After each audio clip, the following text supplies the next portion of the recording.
for Oral Roberts, the founder of the university. Oral Roberts was a big deal back in his day. He's considered the godfather of prosperity gospel. I'll get more into the fundamentals of prosperity gospel later on. After years of studying under Oral Roberts, Kenneth Copeland Evangelist Association, later to become Kenneth Copeland Ministries, was established in 1967. The company grew a lot in the 70s. In 1973, the first Believer's Voice of Victory newsletter was printed. In 1975, KCM launched its own radio station. In 1976, KCM Canada was established. In 1978, the first Believers Convention was held in Anaheim, California. In 1979, Copeland began a weekly television broadcast. Also in 1979, KCM Australia was established. In 1981, the first Southwest Believers Convention was held. In 1982, KCM Africa and KCM... Don't you feel bad he's like out there even in Africa fleecing? Like they have so many problems. Like, bruh, why you gotta be out there? Like, he's like, yo, everything adds up. I just can't believe this guy does not rest. Every year there's like a new... He's grinding. He's out there in that jet flying and That's zipping like around. a big move every year. Well, it's easy to make big moves when you don't pay a single fucking cent in taxes, which we'll get to later. Right. Imagine if we did Teddy Fresh and didn't pay a single fucking cent in taxes, and we paid all of our employees like $8 an hour. Yeah. I'd be making big moves every damn where. Anyway. KCM Europe was established. In 1989, Copeland began to produce a daily television broadcast. In 1994, KCM Ukraine was established. Worldwide, baby. In 1996, an official website was launched for KCM. In 2011, KCM Asia is established. In 2012, the first HD VPOV broadcast there are suckers everywhere in the world. Aired. KCM Roku channel debuts. In 2014, KCM reached 1 million likes on Facebook. In 2015, the ministry launched the Believer's Voice of Victory Network with 24-hour programming. In 2019, the name of Believer's Voice of Victory Network was changed to Victory Channel. And that pretty much brings us up to modern day. Wow. Nice. Well done, AB. Yeah. Thank you. Well done. I try to keep it short, but it seems still kind of long. No, that's good. I mean, it shows the guy's, first of all, he's a hustler. Yeah. I mean, he's out there in that jet. He's fucking zipping around. He's in Africa, for Christ's sake. You know what I mean? Like, that's a hustler, bro. Victory, victory. So, just here's some facts about his ministry. Yada, yada, yada. Yada, yada, yada. I mean, it's just, he's got a lot of followers. He's got a lot of fans. I mean, you know. He's only got 1.4 million subs. That's weak shit. On Facebook? Yeah, here's something that interested me. It goes, he has a podcast. Where is it? Where's his fucking podcast facts? Here. Podcast has 3.8 million downloads since inception in 2015. I'm like, dude, I get that in like a week. I mean, where's my $1 billion? I'm not monetizing properly. Right. Well, are you a con man? Offering well, not nearly enough. You have channel memberships. You know, you get some benefits for that, early access, Discord. I need 10%, bro. He's offering access to heaven. Yeah, you know yeah, right. Right. His value proposition is way better than mine. Right. Can you read the part about how many employees they have? Oh, they have 400 employees in Texas. That's crazy. They sell books, magazines, DVDs, CDs, yada yada. You know his fans still buy CDs. Translate in 22 languages. People who donate to Kenneth definitely buy CDs. Translated into 22 different languages, you get the idea. He's a big deal. So his whole thing is this idea of prosperity gospel, which basically means that when you give money to him, he takes your money on behalf of God, and you win God's good grace in either finance or luck or whatever it is, that basically whatever you want in your life.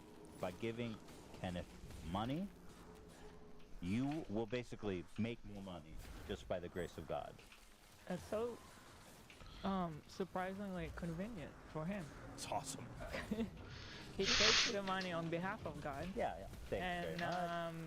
and most likely God will give it back to you, but like he doesn't have to do anything. So what's really convenient is if you do not get good fortune, we explain it later, but it's your fault. Yeah. It's if you're not being faithful enough, or you've done something wrong if you're not rewarded. So it's nice like that. It's like putting money in the stock market. It's like the god Dow. Well, the God. They literally call it seed money, which is like similar financial terminology. Like right, you're seeding the money, it's going to grow into more, but you seed it by giving it to Kenneth. What's the God at today? It's like the S&P, the Dow. The GOD's trading at like 0. Sucks. Giving ideas some of the videos on his channel. Financial breakthrough, the laws of prosperity, finances, faith in finances, release your faith in operating in God's kingdom economy. Do you see that finances is a playlist with 253 videos? What? Oh wow. Oh my god. It's everything he does is about money. Everything he does is about money. Kind of like Ty Lopez. He's Ty Lopez, but like again, he's got the best proposition offer ever. Yeah. He's the Ty Lopez of God. Yeah. Knowledge. Basically, his thing is faith. No knowledge. Like the opposite of knowledge. The ignorant, the better. He'll teach you, the opposite of knowledge. So a lot of his money comes from this idea called tithing, which is when you give 10% of all of the money you make to the church. And him being the church, he's happy to take 10% of your paycheck. That's what tithing is. Here's one of the FAQs on the website. Do I have to tithe? The answer is a resounding yes. This is from the website. It is a cornerstone of real biblical prosperity. God's financial blessings are reserved for the tither alone. That means if you do not tithe, God will not fucking bless your ass. Period. I do love that it's one of the frequently asked questions. Yeah. Because they're like, listen, I want to be involved, but do I really have to give you 10% of my money? He's like, yeah, dude. He's like, no, you don't. Only if you want God's blessings. So, we've watched this clip a lot, but I do think it is important to kind of punctuate this idea of tithing. When coronavirus hit, I think a lot of people in the church were like, I can't afford to give you 10% right now. I lost my job. I'm behind on my rent, my phone bill, my power, yada, yada, yada. I just got bailed out by the government. I just got $600. I can't afford to give you $60. So here's his response to them. And he's probably thinking, well, I can't either. I have like $500,000 expenses just on my jet every month. Dude, I just on my hanger. You know how much it costs to hang 6 jets? Anyway, here's his response to those people. Coronavirus is faith in its ability to hurt you or kill you. The fear of what are we going to do? I'm getting laid off at work. Hey, your job's not your source. If it is, you're in trouble. We are in trouble. Jesus is your source. Whatever you do right now, don't you stop tithing. Don't you stop sowing offerings. Well, they won't let us go to church. Well, email it in there, text to give or something, but you get your tithe in that church. If you have to go take it down there and drop it off and stick it under the door or something, you get that tithe in that church, you get that offering in that church, and then you go home and you do what? And eat ramen or whatever you poor people do. Amen. So. Right.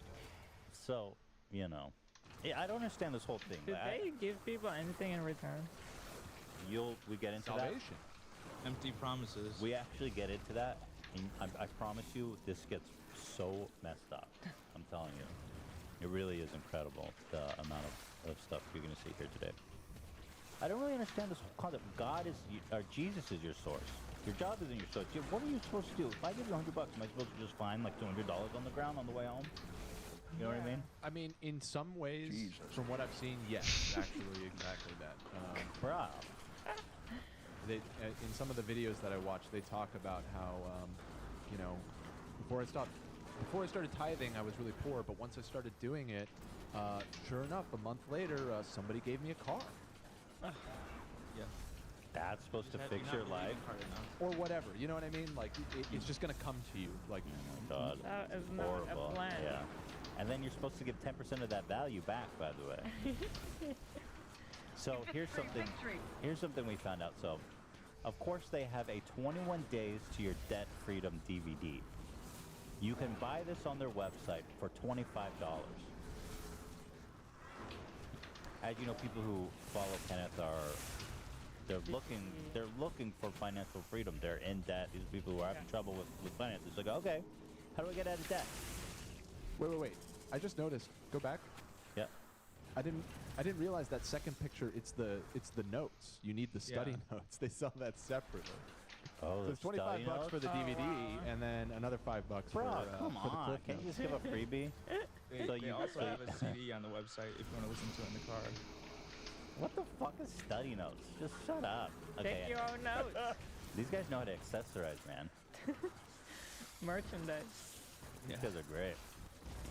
You You guys got it down to a DVD, science. you got It's the fine. notes. For religious dudes, these guys believe in science. The science of making money. Anyway, so I'm in debt.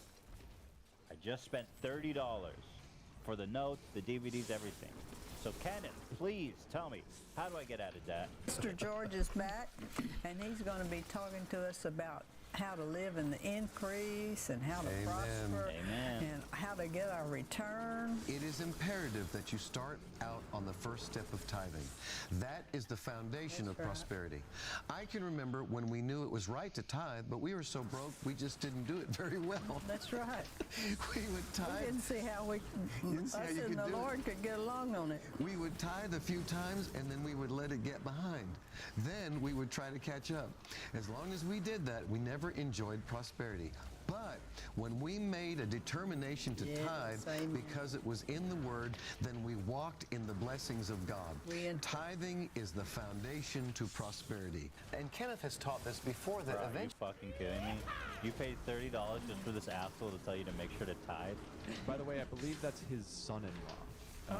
Yeah, it's all in the family. Yeah, These guys pretty are- much everybody that you see speaking in any of these videos is either related by blood or marriage to Kenneth. Yeah, that's his wife, the other lady. Oh, Right. okay. So their answer to get out of debt is to give Kenneth money. Here's more. Eventually, our salary should become seed. Yeah.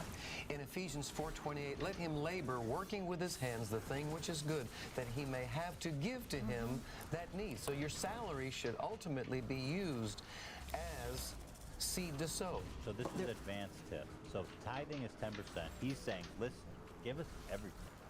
That's how you get out of debt. Your entire salary. You know, Yeah. I don't know if that's actually what he's saying. To tell He's you the saying, truth. give me your salary. What is I that? think he's saying a tithe from your salary. From your He's salary. just finding Not another saying- way to justify it with scripture, essentially. Not It's funny, saying just- necessarily your whole. It does sound like he's saying your whole salary Yeah. right there, but to give him the open for benefit of the doubt, I don't think they're interpretation. saying 100% of your. What? He's leaving it open. Look, if you want to give him Right, the if you whole wanna give salary, more, he'll take right. it. Right. Well, listen. By his logic, the more you give, the more Yeah. you get More you give, less. the more you So get. why? He's like, listen, dude. The return on this is so fucking good. The more you put in, the better you get. I mean, it makes sense. It's like Bitcoin. To me, now. This is day 331.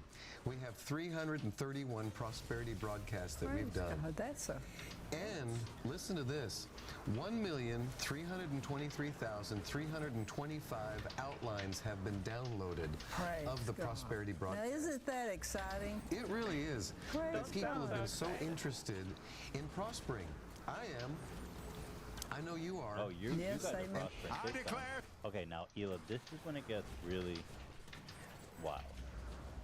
So Kenneth here has taken money from a lady with terminal cancer and has encouraged her that by sowing money, giving them money, that's her best path to curing herself, not traditional science.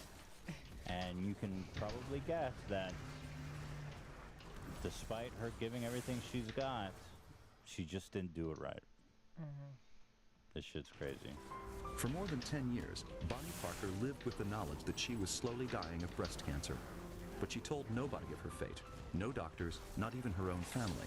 Bonnie had turned instead to Gloria and Kenneth Copeland's ministry, BVOV, for her healing. Sickness, disease, and pain. I resist you in Jesus' name. You are not the will of God. I enforce the word of God on you. My days of sickness and disease are over.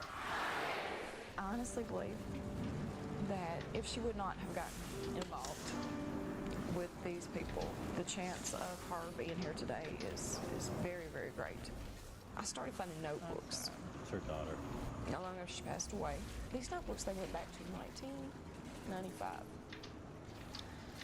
And when I first found them, I didn't know who BVOV was. I'd heard of Kenneth Copeland, I'd heard of Gloria Copeland, but not BVOV. And on top of these was BVOV.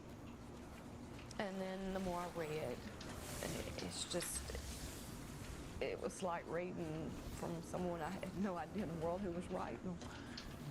But it was her handwriting, and she did write them.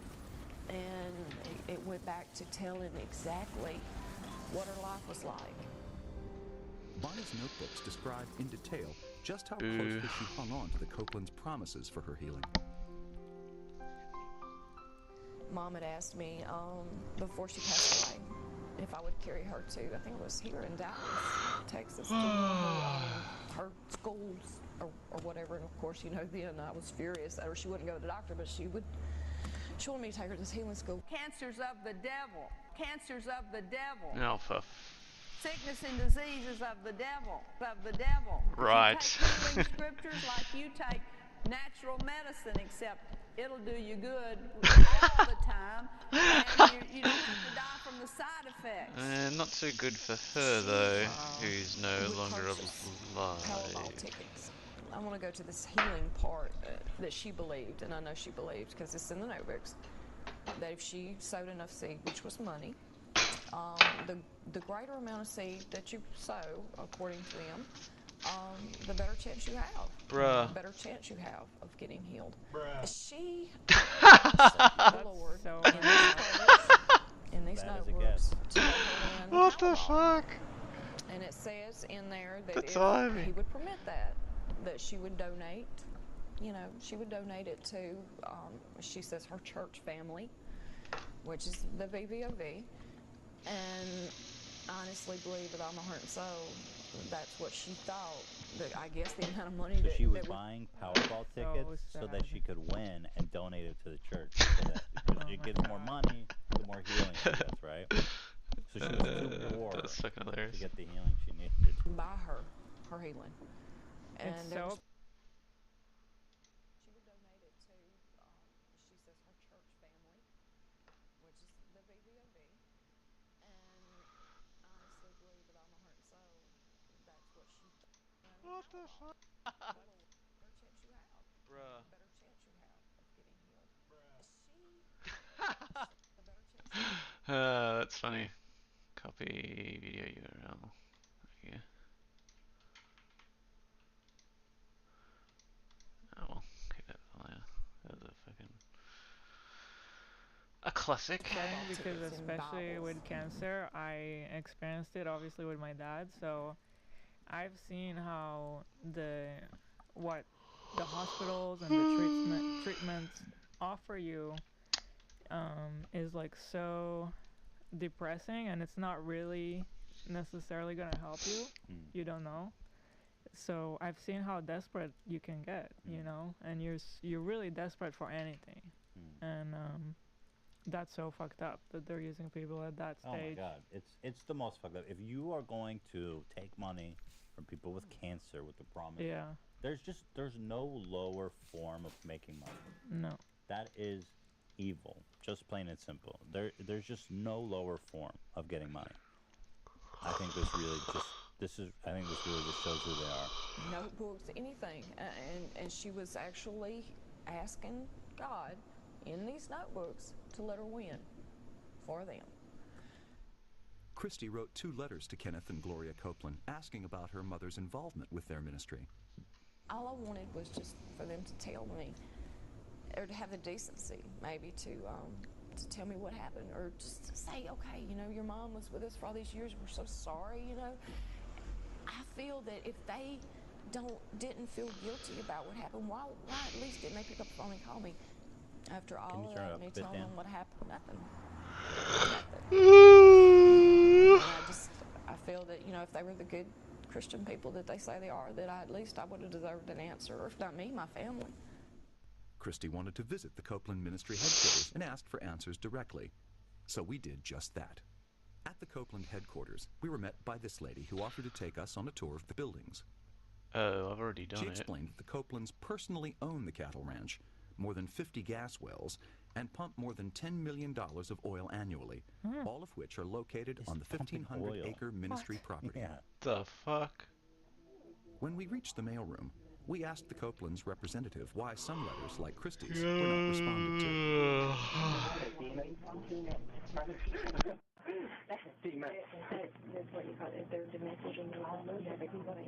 Demented? She calls her demented. Oh.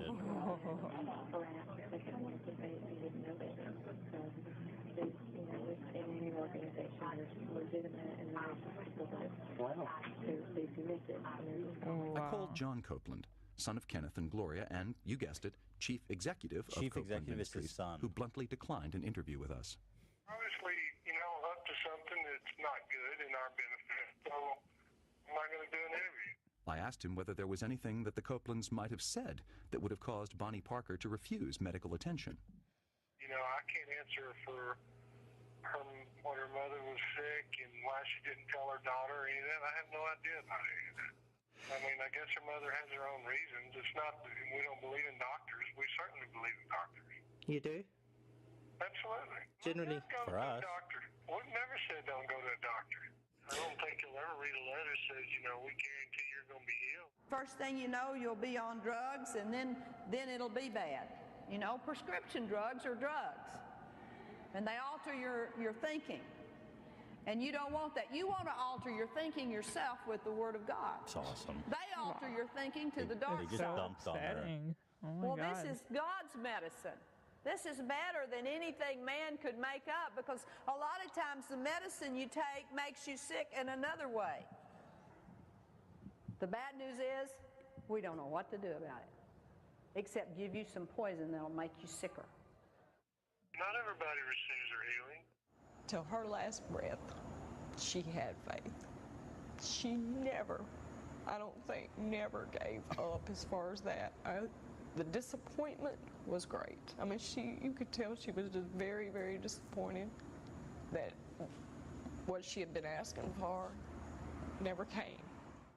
I then asked Copeland Jr. why he thought that so many people like Bonnie Parker did not receive their healing, when they were in fact people of such deep faith that they sent their last pennies to Copeland Ministries and even went to the extreme of refusing medical treatment.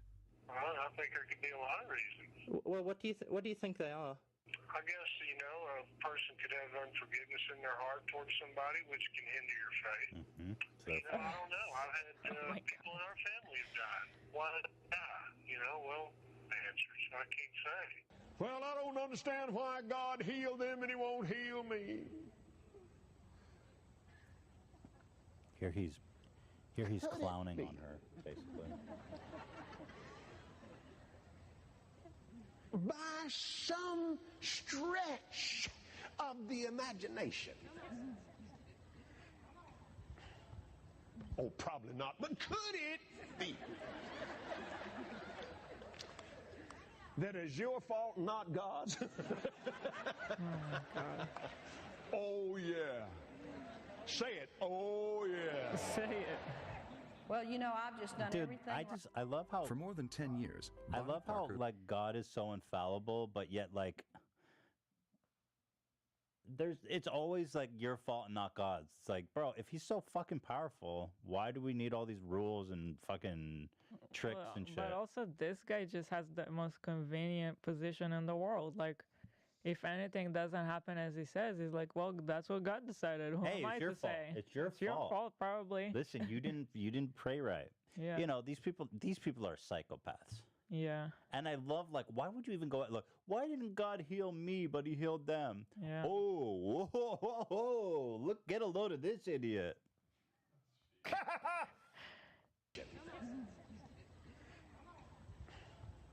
Oh, probably not, but could it? It's got like a whole stand-up routine in that. Yeah, I know. Good timing and shit. That is your fault, not God's. Oh, yeah. Say it. Say it. Oh, yeah. Oh, yeah. Well, you Like know, the I've Kool-Aid just done Man. everything right, and I'm still sick, and I've done this and I've done that. Drinking well, the Kool-Aid I don't Man. know anybody that's done everything right, to tell you the truth. Amongst Bonnie's notes, we found this flyer by Gloria Copeland explaining the reasons why her followers may not receive their promised healing. So that was long, but I felt like so compelling. I wanted to watch the whole thing. Yeah, For more that's, than 10 that's years, as bad as Bonnie it gets. Parker Yeah. That's pretty much it. So let's throw it to a commercial. And when we come back, we are still just the tip of the iceberg of the Copeland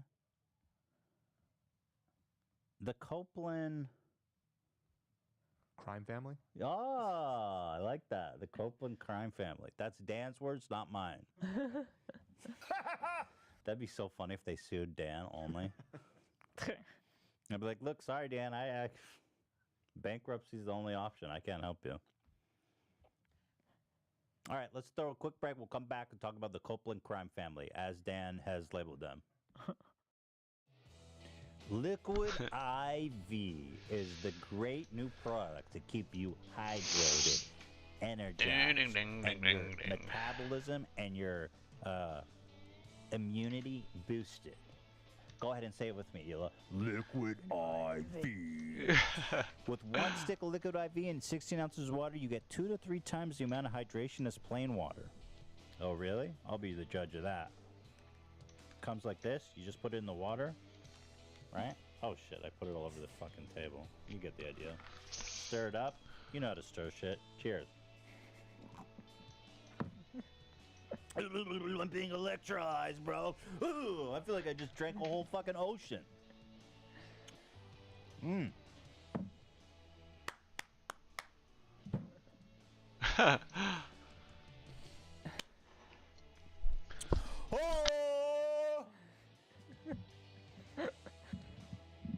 Liquid IV has incredible hydrating flavors like watermelon, lemon lime, and passion fruit. And they recently launched strawberry.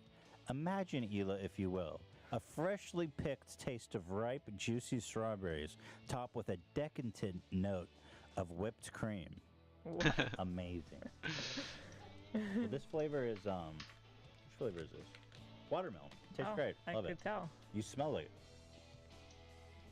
So, Liquid IV, it contains 5 essential vitamins, more vitamin C than an orange, and more potassium than a banana. It's healthier than sugary sports drinks, no artificial flavors or preservatives, and less sugar than an apple. It's made with clean ingredients, non-GMO, vegan, and free of gluten, dairy, and soy. What makes Liquid IV so effective?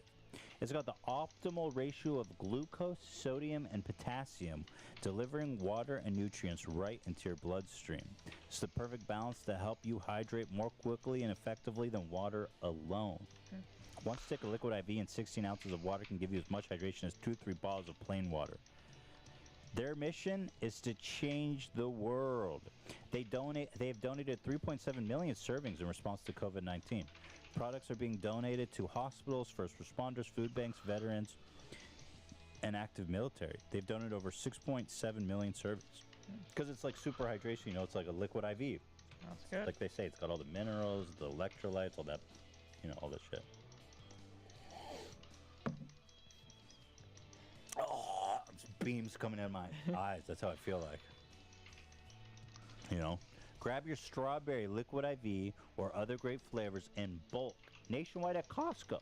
Or you can get 25% off when you go to liquidiv.com and use the code H3 at checkout. That's 25% off anything you order when you use code H3 at liquidiv.com.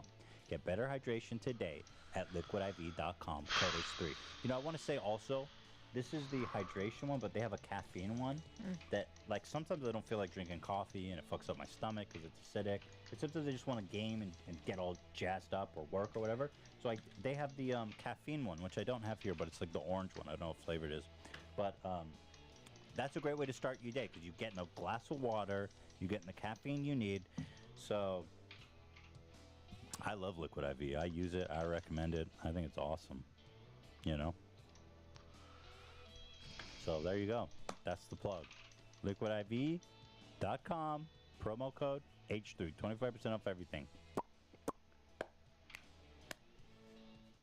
How did you like that little cancer story, Hila? It's actually really upsetting. Yeah. Yeah. And this is just one dude who's like an investigative journalist who happened to find this story, you know? That was a good, good edited piece. Yeah, most good definitely. Editorial. Unfortunately, you just can't touch these people. They're invincible. Like Jeffree Star in a way. Well, it's kind of like also in a cult, people are willingly participating, so it's always tricky. So, moving on, we are getting into the elite group of alpha suckers called the Elite C. Isn't CX the Ice Poseidon thing? I didn't know Ice Poseidon was part Elite of the, CX team. That's hilarious. Amen. So to join the elite group of alpha suckers, all you need to do is pledge $1,700. And like all good cults, the top tier suckers are given an article of recognition, so they get a badge. You see this shit on there? That's cult shit right there. With a badge. Literally, all you have to do to earn this is donate money. Like, oh my god. So here's Nexium scarves for comparison. So you get the badges. Really good. Yeah. Here's an excerpt from their website. Many of you made commitments to Mission 3 to acquire a second Citation X. A number of you have already completed or sown beyond the initial 1,700 pledge. We are grateful to God for your support. We believe that as funds continue to come in, we will have what we need to purchase the Gulfstream 5. We encourage you to continue to believe in our God meets all your needs according to his riches and glory, Jesus' name. So basically they're saying, give us money because we are fundraising to buy this Gulfstream 5. What is that? That's an airplane. Oh. It's like a luxury private jet. A really large one. Yeah, it's super nice, super expensive. So there you go. More Elite CX team. Oh, so they had a first mission. Seed sown, baby. 2016, they got this jet. Mission 2, they got a high-definition truck. Congratulations, Elite team. Mission 3, this was the epic one. Gulfstream 5, let's go. Mission 3, God told Copeland he needs a bigger plane. So Copeland ended up buying one from Tyler Perry. The listing price of a new Gulfstream 5 is currently $61.5 million. The average asking price for one built in the year he bought ranges between, it's about $20 million bucks.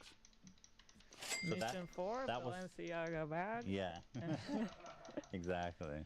It's all. I like that it's a mission. It's the elite mission. Come on, baby, join the club and help me buy a bigger jet. It's crazy. It's just awesome how it's so open. And he gives them badges and shit.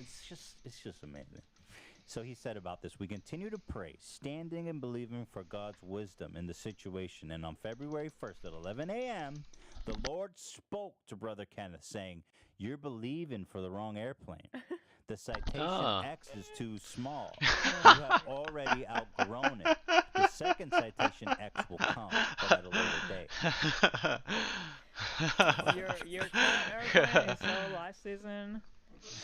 You really should be upgrading. God said. What are you doing, man? When somebody asked Kenneth why doesn't he fly coach, he famously said, I don't want to be on a tube with a bunch of demons. Awesome. So, moving on to the IRS has actually had some encounters with Copeland's church. Actually, no, that's not true. Here we kind of go over how is all of his earnings tax exempt, what do we know about the money he makes, and et cetera, et cetera. So he is technically, obviously, designated as a church, which means that it's a nonprofit organization, and you're given broad exemptions over taxation and regulations. Okay, I mean, we all know that. It's America, separation, yada, yada. So that's meaning that his church, KCM, is a nonprofit. Copeland can take millions from his followers, and he doesn't have to account for the money they receive at all. That means that Copeland is not legally obligated to disclose how much money he ends up in his pocket. He doesn't have to show or explain anything. Doesn't he have to disclose? They don't have to explain a single fucking thing. Huh. You would think that you would have, because it's a non-profit, so it's actually... Well, it's a church, too. Right. It's more than a non-profit. It's a super non-profit. It's a super non-profit for profit. KCM is also listed as a church, which means they follow the same tax guidelines and regulations that small town churches follow. It's not, it doesn't make sense that that this church here, you know what I mean, would have to follow the same tax guidelines as this one here. It's just a different scale entirely. But there you go. Right, because the purpose of these exemptions are for these, small churches who can't afford to provide basic things within the church. Yeah. And I think the idea too is that you use the money for social services and taking care of people and all this, like, but as you'll find out, well, I'll talk about that later, but his whole mansion estate is also exempt from property tax. What? This motherfucker doesn't even have to pay property tax because technically his house is listed as a parsonage. A parsonage is a tax issue. Let's see. The parsonage exclusion has two aspects. If a church provides a house for a minister of the gospel to live in, the fair market value of in-kind housing is exempt. And then also the second part is cash housing allowances paid in lieu of in-kind housing are also exempt from income tax. There is no dollar limit from any of these. Tax-free housing allowances to televangelists and megachurch pastors can and do run in the hundreds of thousands per month. Crazy, right? There's no there's no limit. Okay, now this is great. Ministry Watch is an independent evangelical organization that rates the financial accountability of different churches. KCM, Kenneth's church, received an F. Okay. Ministry Watch... What does anyone do about that? Well, they're just trying to inform people. But Ministry Watch explains. Ministry Watch profiles public charities, churches, and parachurch ministries. Ministry Watch is yada, yada, yada. They said... Oh, this is about. Okay, yeah. So here's what they said about him. Kenneth Copeland Ministries has chosen not to be open and transparent with Ministry Watch. As such, it is difficult to understand all aspects of its ministry. Prudent donors want to understand what it is they are going to support. Some ministries claim they have no legal obligation to share financial or other information, but they do have a moral obligation to do so. Christians should have nothing to fear by being open. All will be judged at a future date. And with this thought in mind, how are we to conduct ourselves before God today?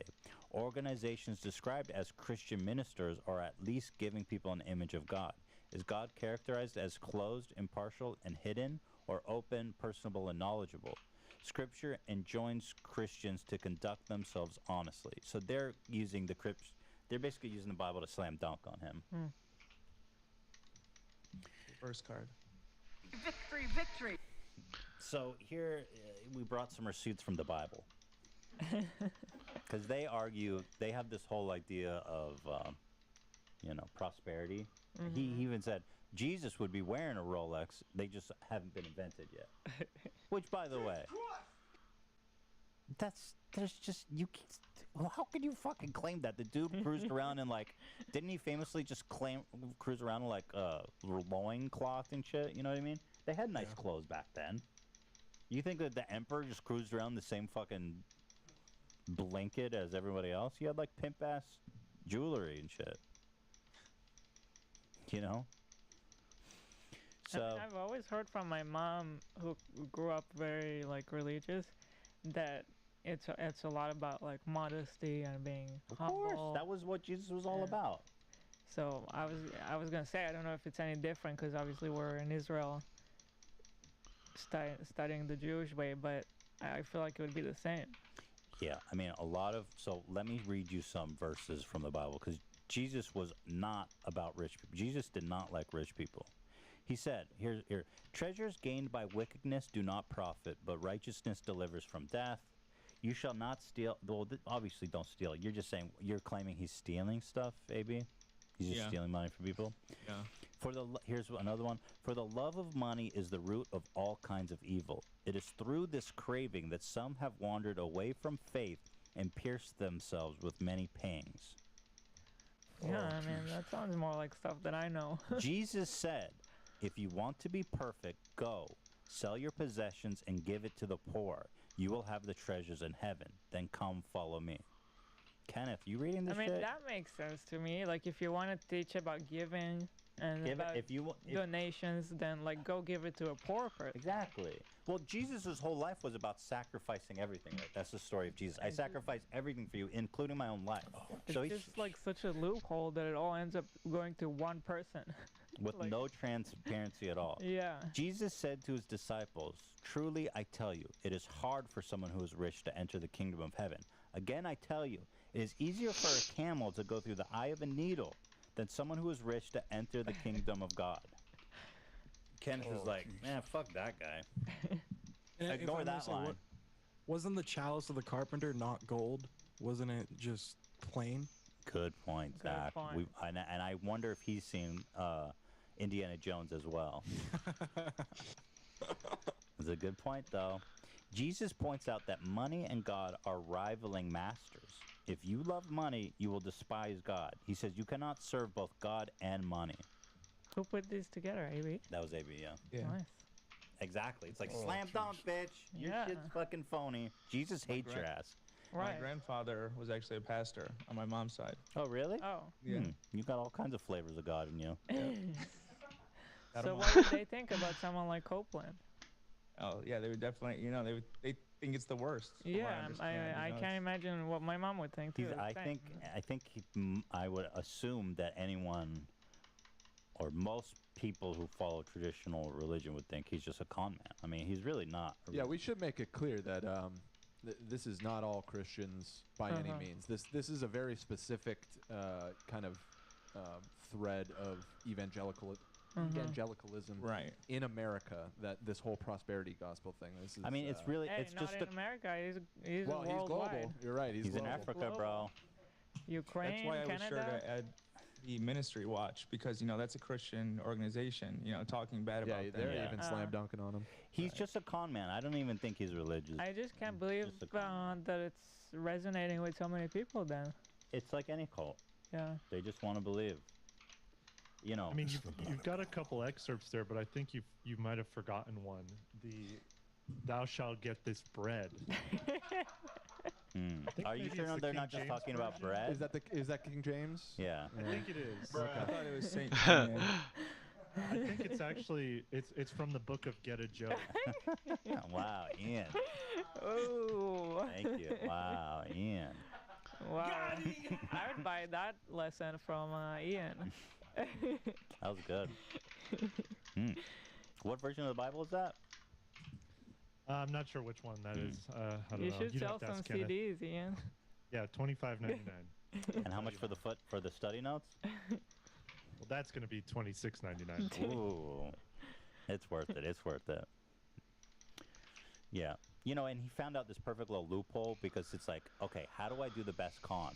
I do a con that's a religion, and I don't have to pay taxes. Yeah. That's what Scientology did too. It's awesome. I would love to see like a full-on documentary of someone trying to expose this. Like, I'd fund it. Like they did with NXIVM and the guy. I would fund the shit out of this. If any documentaries out there, hit me up. I'll fund it. How much does it cost to fund an independent documentary? A lot. Well, let's talk.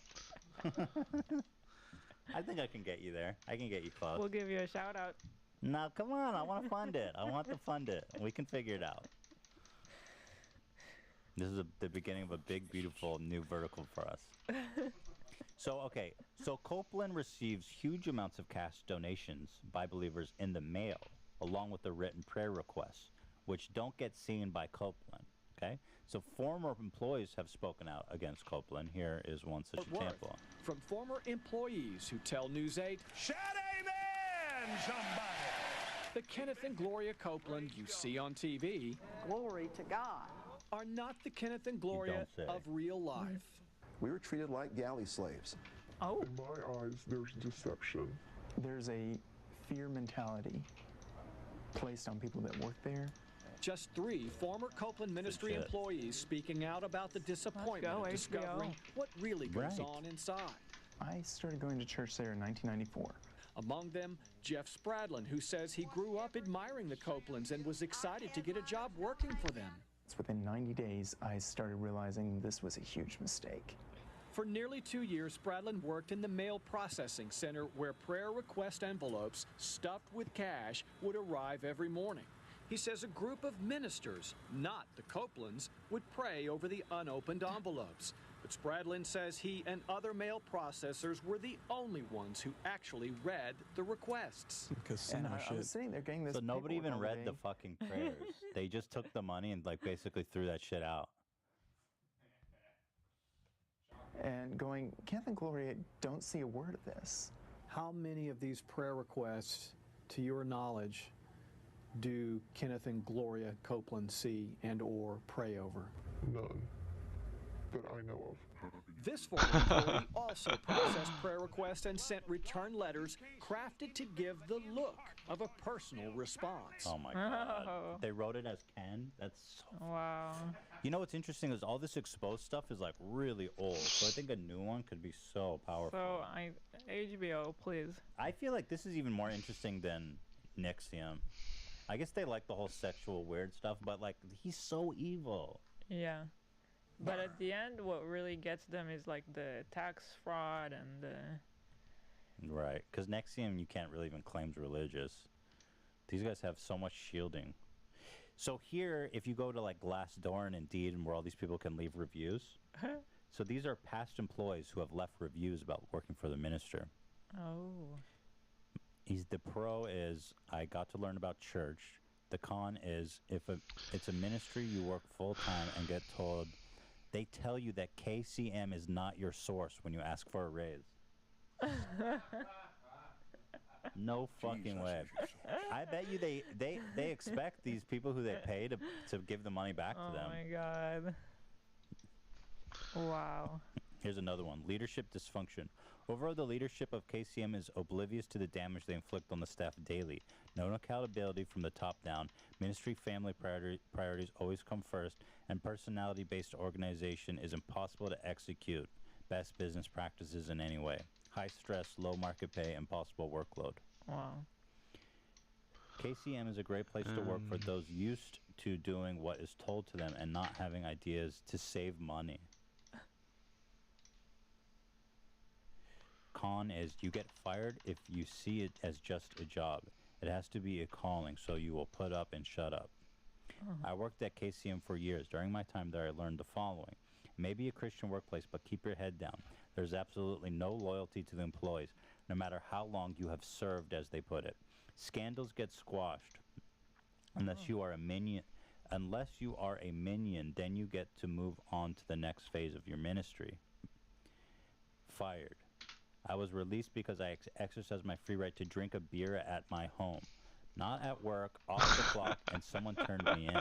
What? It is sad to see the cult that KCM is becoming. It used to be a highly respected ministry doing great things. If you are career-minded, if you are looking for longevity in a job, keep looking. The more money you make, the more you are overhead to the overall financial plan. Dead end. Turn back. Don't say, I didn't warn you. Wow. All you have to do is look at the emblem the church uses at Eagle Mountain International Church. It sums it up. It's a big bird puking into the mouth of a little bird, and the little bird better swallow. Amen. Yeah. That's crazy. So they don't reward anyone who's been with them because they want to keep low salaries. Well, everyone who runs it's in the family. You know what I mean? So everyone else is expendable. So the Senate in 2017 actually did a huge investigation into his organization. 2007. Yeah. 2007. What did it say? So a senator, Chuck Grassley, So need a bill. and a financial what? Grass. The grass is always greener, Lee. Chuck Grassley and a finance committee investigated the megachurch. The investigation looked into the use of church-owned airplanes, homes, and credit cards by pastors. The lack of financial oversight from the ministry board was also looked into. It was discovered that the majority of KCM's board is Copeland's family members and friends. All things are possible with God. Including his wife, his son-in-law, sister-in-law. So they noted that KCM did not agree to cooperate with the committee, but the committee still filed its report based on public records and third parties. In the report, several former employees of KCM indicated that KCM used intimidation in an attempt to keep informants from talking to the committee. There's probably a lot of dirt going. Oh my God. They said it's clear that KCM did not intend to cooperate with the committee's request and provided the missing responses. As a result, committee staff attempted to secure the requested information from public records and third parties. In this process, staff learned that KCM used strong tactics to prevent former employees from speaking about the organization, even to committee staff. Several former employees indicated that they used intimidation in an attempt to keep informants from speaking. Former employees were sincerely afraid to provide statements for fear of being sued, since they signed confidentiality agreements. Employees were contacted by KCM attorneys after the initiation of the committee investigation and reminded that they signed a confidentiality agreement agreeing not to disclose any information. One former employee stated the following: "The Copeland employ guerrilla tactics to keep their employees silent. We are flat out told and threatened that if we talk, God will blight our finances, strike our families down, and pretty much afflict us with everything evil and unholy. Rather, God will allow Satan to do those things to us because we have stepped out from under his umbrella of protection." Wow. By touching God's anointed prophet. Further, employees are encouraged to shun and treat badly anyone who dares to speak out. That's fucked. You like that? Typical cult behavior. 100% cult behavior. It's literally just using the you know, Christianity as a cover, but it's the same exact thing that, you know, Scientology does, pretty much. So more from the Senate investigation. They investigated the use of ministry jets. Apparently, they have 5 aircrafts in connection with its tax-exempt religious purpose. You like that? Love it. A former minister stated that Gloria Copeland used a jet to fly to Naples, Florida to go shopping. She would purchase clothing, sculptures, and home furnishing. John Copeland, a ministry employee, and some others used a jet to go on hunting trips. We love it. Kenneth Copeland used to travel back and forth to Arkansas to see a chiropractor. Love it. The Copeland family also flew to Colorado to visit their home in Steamboat Springs from time to time. That doesn't sound like ministry purposes. As Trisha would say, they sound very bougie. Yeah, that's bougie. That is bougie. Let's take the private plane down to the chiropractor in Colorado. He's my fave. Oh my God. An insider states that Copeland no longer receives a salary. Strike that. Gloria Copeland's last known salary was $400,000, and that was in the early 2000s. Kenneth and Gloria both receive honorariums, which they go to speak at churches, conventions, and crusades that are not crusades. That doesn't sound good. The normal amount received by each is $10,000, and they at times will also receive a percentage of the offering collected by sponsoring church or ministry. They get a percentage of. Crazy. On the crusade, that's when they talk shit about everyone that complains. Right, that's our crusade. There's a whole lot, but these guys are sketchy as fuck. Crazy. Here he is trying to. We've seen this, but it's a perfect punctuation. A reporter basically blitzed Copeland and asked him about his comment about demons on a tube. Also asked about his luxury lifestyle, Copeland responds that he's a wealthy man and says not all of his money is from offerings. Well, what else is it from? But anyway, here he is justifying his use of 5 private jets, in fact. How are you, sir?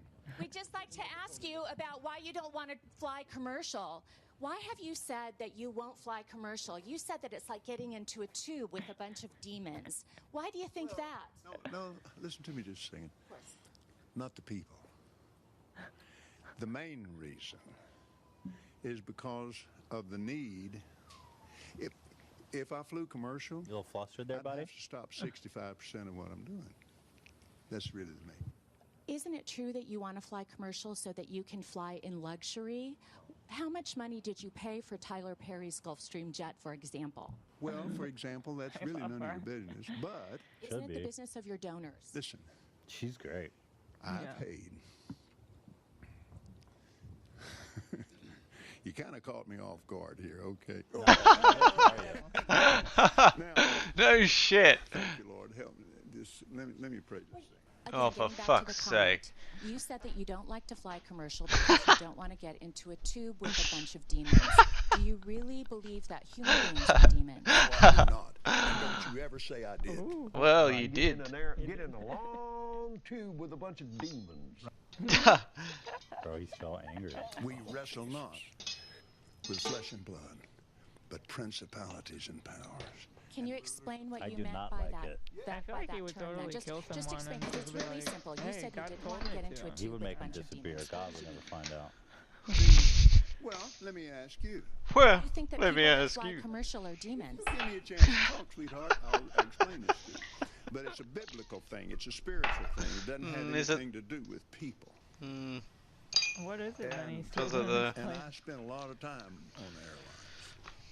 Yeah, that's why you're But flying private, you the main fucking thing dickhead. that happened was not. That wasn't the main reason.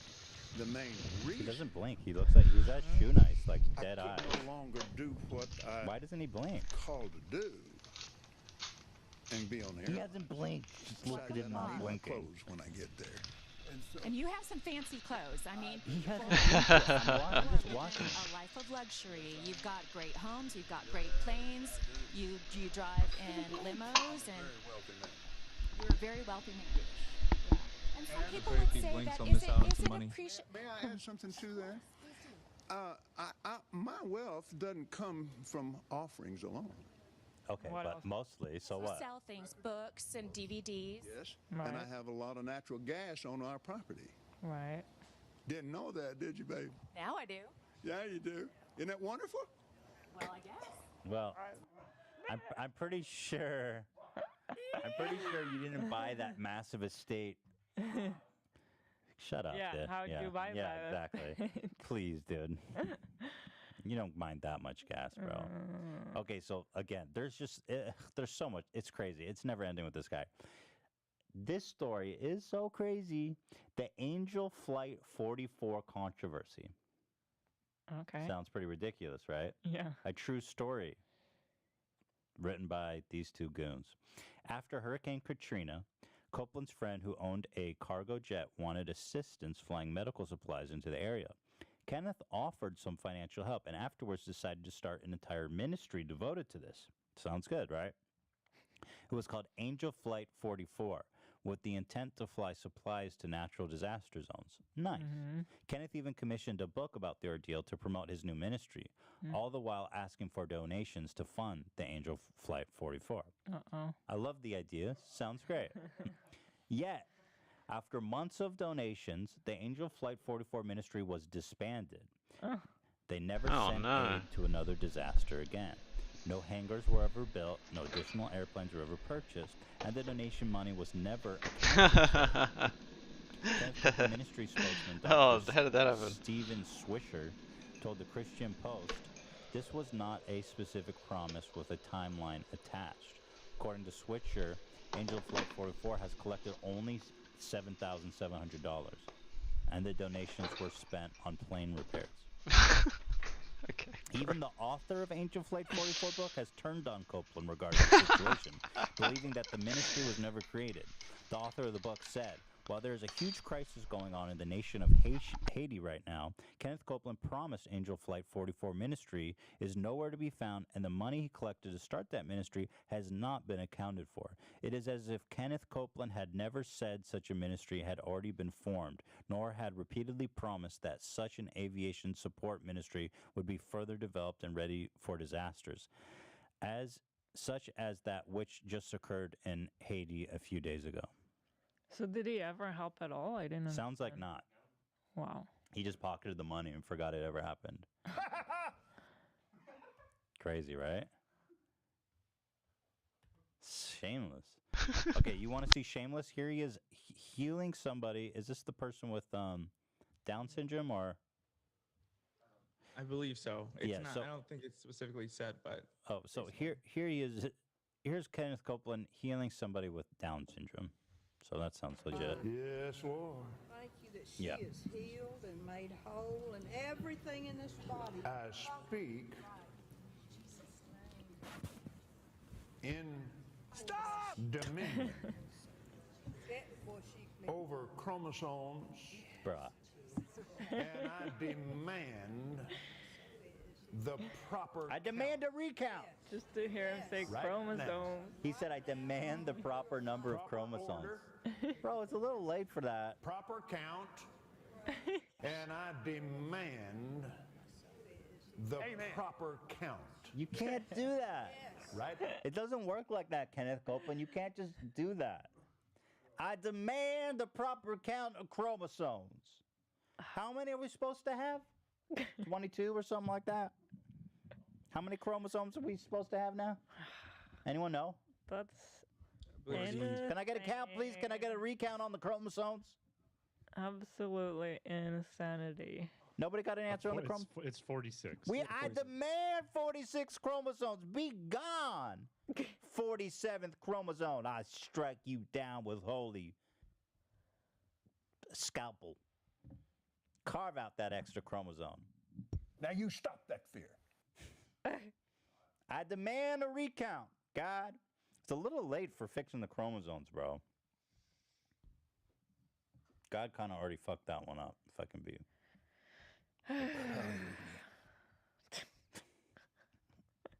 Or not. I mean, you know, they're beautiful. They're all beautiful children. I'm just saying it's a little late. It's like you can't, once you got the cake baked, you can't be like, oh, I demand less sugar, God. You got to go back to when you mix the cake. Mm-hmm. I demand 1 gram of sugar out this cake, God. It's just a little too much. It's a little too sweet. Amen. Amen. Proper order. Proper count. Mm-hmm. Proper count. Recount. Stop the count. And I agree with Gloria. Still the vote. Also, by the way, how bad do you feel for this poor girl who's like, they're making her feel like a monster? I demand you, God. Take this demon. Take this demon 47 chromosome out. Watch that For demon the die. redeeming of her time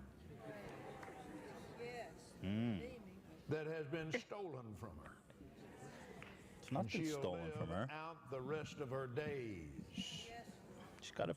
in good health, with a strong spirit and a sound She's just sitting there like, okay.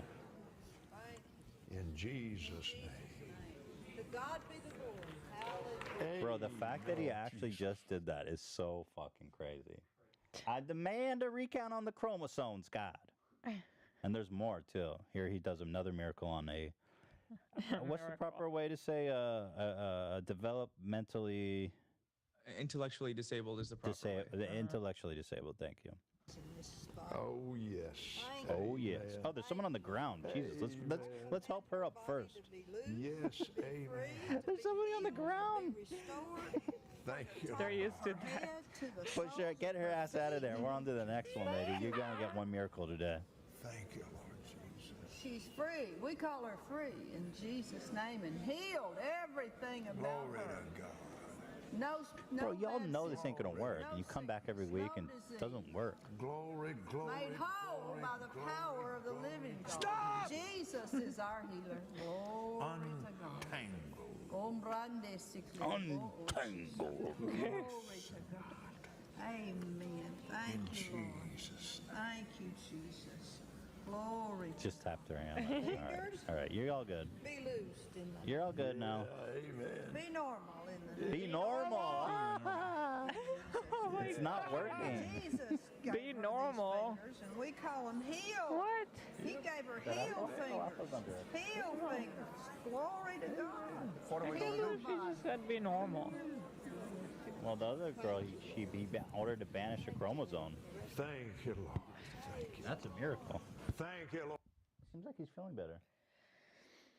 Oh, yeah. I feel like he's feeling better. Amen, Jesus. Hey, who should I do this to? Ian, I command you to be normal. Sorry, I just had to pick somebody to do it to. I think you're normal. I think you're great. I just had to do it to somebody. I command you, Ian, to cast out the extra chromosome. Well, right now? Cast it out. Right now. Okay, I'll get on that right away. Get ready. I command you zap that. Anyway. Watch that demon die. I think you're. I don't actually think you're abnormal or anything. I wanted to do the joke and I wasn't sure. Yeah, I know. I should have done it to Keemstar. Here, let me redo it. I'm sorry. Keemstar, I demand you be normal in the name of Jesus. Keemstar, I demand I demand get rid of that extra chromosome. Amen. I pray for you, brother. Very hypocritical. Thank you, Jesus. Why is it his hand is so wet? It is a great one. This is all just his stunts now. In 2020 and COVID, he tried to banish COVID. I mean, guys, it clearly didn't work. This was in March 2020. We are out here with 400,000 people dead, and why is nobody questioning the virility, the veracity of his fucking power of prayer? Did it work? Look at his wet ass hand. Maybe those people didn't tithe. Put your hand on it. Oh. You better get that tithing in. You know the guy in Wuhan, they weren't tithing, so yeah. God was like, fuck them. You know wet ass pussy? Wet ass hand? I don't know. She's just trying something. Yes. Hey, how's it going, man? Palms. Wet ass palms. Thank you you, go. Lord Jesus. Was that Melania? Oh, sick. It looks like he was just fisting somebody.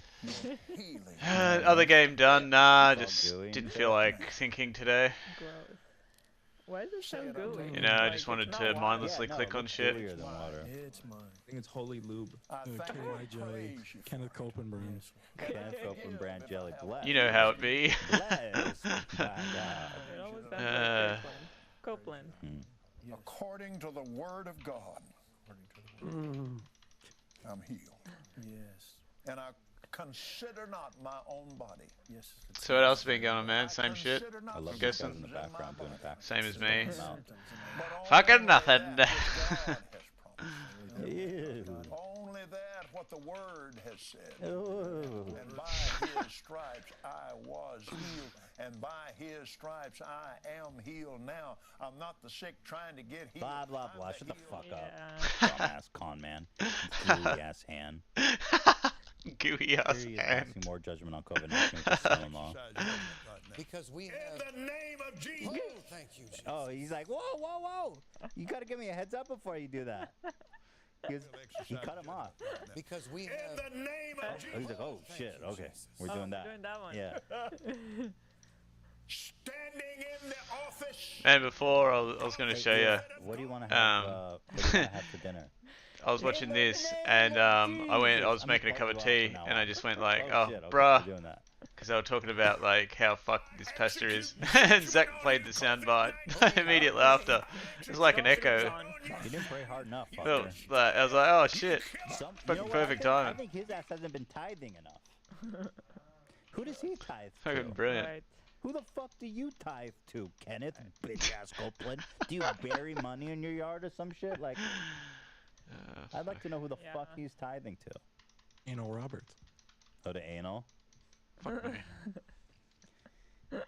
Do you think that lube was for anal on his hand? Of course, dude. Or I mean oral, sorry. I mean oral. You break your power. You get off this nation. I demand judgment on you. I demand. His son-in-law sucks. He's not even trying to sell Can't it. even do the whole thing like with passion. He's a phony baloney. He's like the son-in-law where you're like, you begrudgingly tag him along because your sister's with him, but you don't really like him. Backstage, you're like, damn it.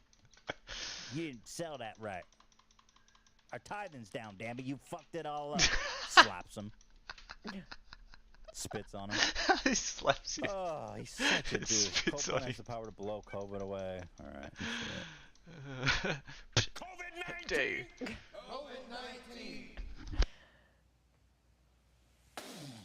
Whoa, dude, you just gave everybody COVID. That's not helpful, bro. Oh, well, if you're at That's Melania, exactly what you're not supposed to Melania. And it wasn't just a blow; it was like a juicy. You're nearly done, spit. man. He like misted it out. That sucks. Oh my god. Coronavirus! Well, I'm telling Any you, it's hot down there. any I tough Jesse says it's tough fights this one, or was it all What is he saying? easy clap? You been speaking in tongues? They got hot down there. Down there. It's right there on the coast. It gets hot down there, man. And that's what it takes to kill this thing. It hates heat. Shut up, dumbass, fucking con douche. Yeah, I mean, this is the same. Pseudoscience. This is the same guy that would take money from someone. Oh, dying what a of surprise! cancer. It's He's not a saying belt I things. You know, need. wasn't it his ministry that was ordered by the Still hard, FDA yeah. to stop selling some miracle cure for COVID? Oh, ding dong. No, Was I that thought someone that was else? Jim Yeah, Baker. that was Jim Baker. Another one of these guys. Yeah, these guys are the best. The homies. He was selling silver Oh, solution, which they said dear. this kills every virus. That Now was we silly haven't of tested me. on COVID, but it kills every other virus, so it kills COVID. Fuck. He claims it's just a weak strain of the flu. He's here with all the greatest this- hits. Oh, that's cost me. This is on the back of a Clorox cleaning. Still hard, Melania, always a pain. Yeah, man. Yeah, that'll be Human at least this time, like, we know what to expect going in. When it's unknown, you're like, Are you literally I'll never citing be able the to beat back this. of a Clorox box? At least, like, you know it's doable. This is. I mean, But some yeah, people she's said still you should fucking like, ridiculous. wait, I'm just fucking. I'm just. Half the reason I haven't bothered doing her RL1 is just because it would be an absolute pain in the ass. Just a huge fucking time fucking suck. Guys, this thing's been around a long time. It's a very weak strain of flu. It is so weak that the symptoms are so light that some people had it and didn't even know it. Wow. They just haven't found the way to knock that thing. Bro, stay in your fucking lane, whatever that is. So his evidence that it's weak is that Clorox has coronavirus on the back, even though this is a different variant of the coronavirus. It's called COVID-19, dumb fuck. There's more than one type of coronavirus. God, you're dumb.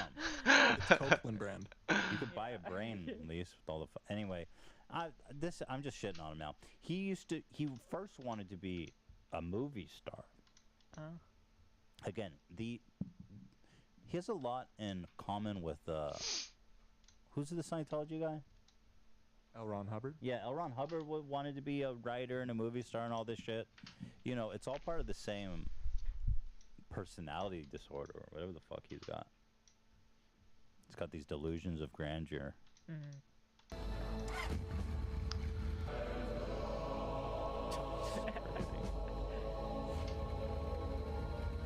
It's a Christian film, by the way, action film.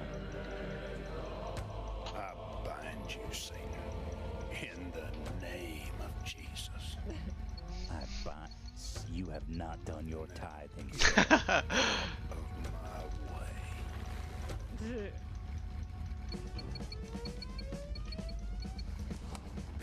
I have to say, this shit's pretty badass.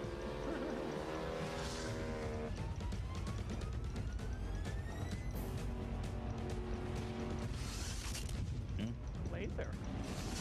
Not this time, fucker. Watch this shit. Jesus Christ! We love you, God! How does sci-fi work with like Christian? Almost looks like sci-fi. It's God-fi, bro. This is a sci-fi movie. Yes. How did those go together? It's the power of Christ compels you. Anyway, fuck. Oh, wait, here. And then he blows his head off, which is super weird. Are you through? Then get on your knees in the presence of the prophet of God. Get on your knees and suck my dick. I receive you, Lord Jesus. I receive. He didn't get on his knees. Now, don't forget to do your tithing. What is this? Armor? He didn't get on his knees. They keep coming. Wait, he's in Super Kids. Armor of Light. Dangerous mission, but I knew my covenant brother would. Oh my god, it's so fucking You are bad. one sick puppy. Let's get it done. I need you He's one sick puppy. Cover me with Yeah. the armor of light. It's the same. Puppy. I mean, it's just the same. I love Puppy. Anyway, I can't handle this. He's just a douche. More recent bangers. He's still at it. The Rally LA. I need you to come to the house. No, he's a godfather? Quickly. Yeah, he's like an ex-criminal who's trying to change his ways. Has been this family. He's trying to do a godfather voice? He's coming into my podcast. He's trying to do a godfather. We say, people do. What a weirdo. I'm going away. I am leaving this kind of life, and I've done it for now. Oh, shit. You really got that hip-hop in there? Something that I must This is the sequel now. I should have done 20 years ago. Weird. It's his son-in-law. Santiago Sarca. The winds that are changing. We need to be watchful. Bro, shouldn't you be helping like homeless people? I am You know? Well, if you try to mess the way. Wait, isn't that guy famous for the Yeah, puppy? it's Eric Roberts. So funny. What? I actually have some personal experience with this. I think Eric Roberts is in a lot of debt.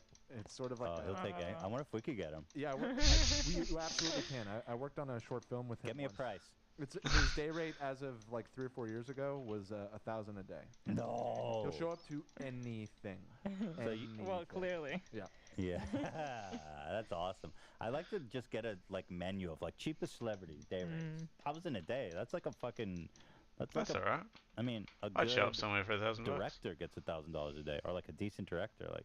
Maybe. Depends Anyway. where. I will not hesitate to silence you. I will take you. Actually, I probably wouldn't. He is coming so soon, sooner than any of us think. And there is no power on this earth. Why is he even trying to do an accent? He doesn't blink, bro. This guy would win against Shoe Nice, for Christ's sake, in a no blink contest. So is this it? We did it. Amazing. How dare he come into my house and try a Godfather accent? I am the Godpapa.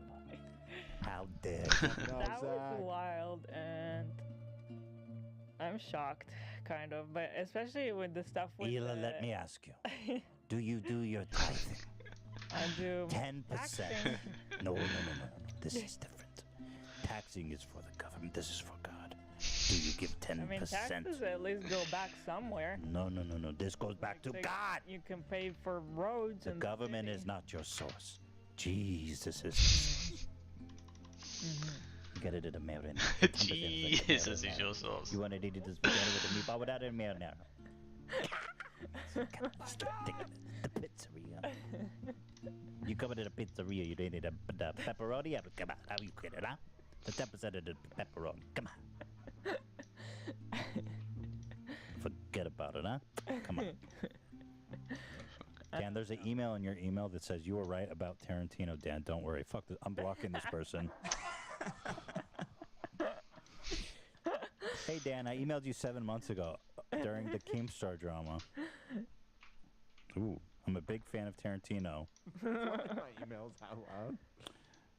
The logic that Death Proof doesn't count because it's part of Grindhouse is nonsensical. Excuse me, Max. As you yourself said on Death Proof is one of two full... Shut up, Max. I gotta say, Ethan, you get so passionate into the Yeah, I arguing, should, so. and honestly, then gets dragged into it too. You're both kind of like really passionate. Well, it turns out I was right, but my argument was wrong. I think. Hey, what are we talking about? We're talking about Kenneth Copeland. This is not a podcast. This is a closer look. Max, I'm blocking. Max, don't try to email Dan again. I blocked you. I'm just kidding. I didn't block you. Thank you, Dan. All right, well, I hope that was entertaining. Let me know what you guys think. I think I like this format better than Content Court. It's just more loose and open format, and it's just not the Content Court thing is, come on, who you kidding, huh? Forget about it. That was a lot of information. Well, were you enjoyed. impressed? Yeah. I mean, we really got him, right? Yeah. Yeah. AB and the guys did some good groundwork there. Send that to HBO. Peach. Hey, if you're a documentarian out there, I'll fund you. Hallelujah. Can you make a film for like, I don't know, $1,000? We'll get Eric Roberts to.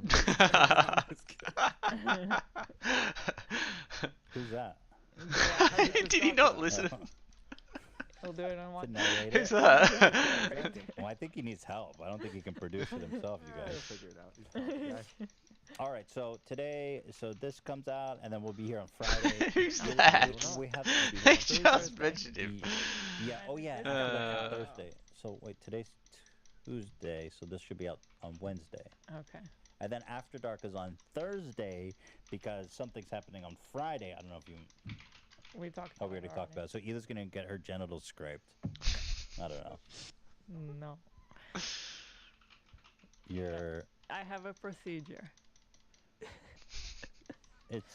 Anyway, it's not a big deal. Well, I don't want people to think it's worse than it is. They're removing. It's polyps. From your. Whatever. Okay, polyps. You have a doctor's appointment. Yeah. Well, you made it sound already the worst way possible. No, it's just normal shit. It's stuff for helping getting pregnant. We already talked. So that's on Friday. So we're moving After Dark to Thursday. So let's get them. So we're doing Tuesday, Wednesday, Thursday. Let's get after it. Nice. Oh, Jesus. Oh, Jesus. So in short, Kenneth Copeland's a douche. He's a con man. It's a cult. Yada, yada, yada. So I'm just saying 10% is the least I could ask. If you guys are just giving 10% of everything you make, including you guys, by the way, who I pay. I want 10% back. It's awesome. All right. Hope you guys enjoyed. We'll see you. Nice. When we see you. Whenever that is. Okay? God bless. You better watch out. Man, that bloody Dan comment was a fucking crack up. You fucking called it, bro.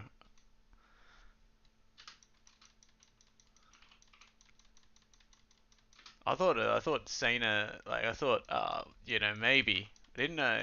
Yeah, that's amazing. I thought he'd have more sense. But...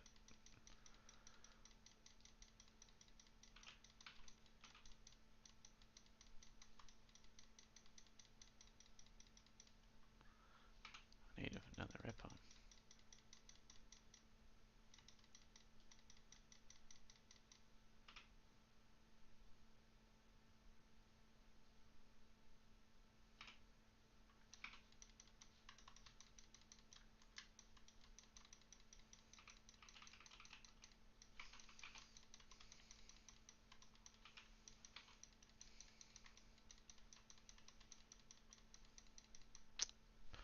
Really?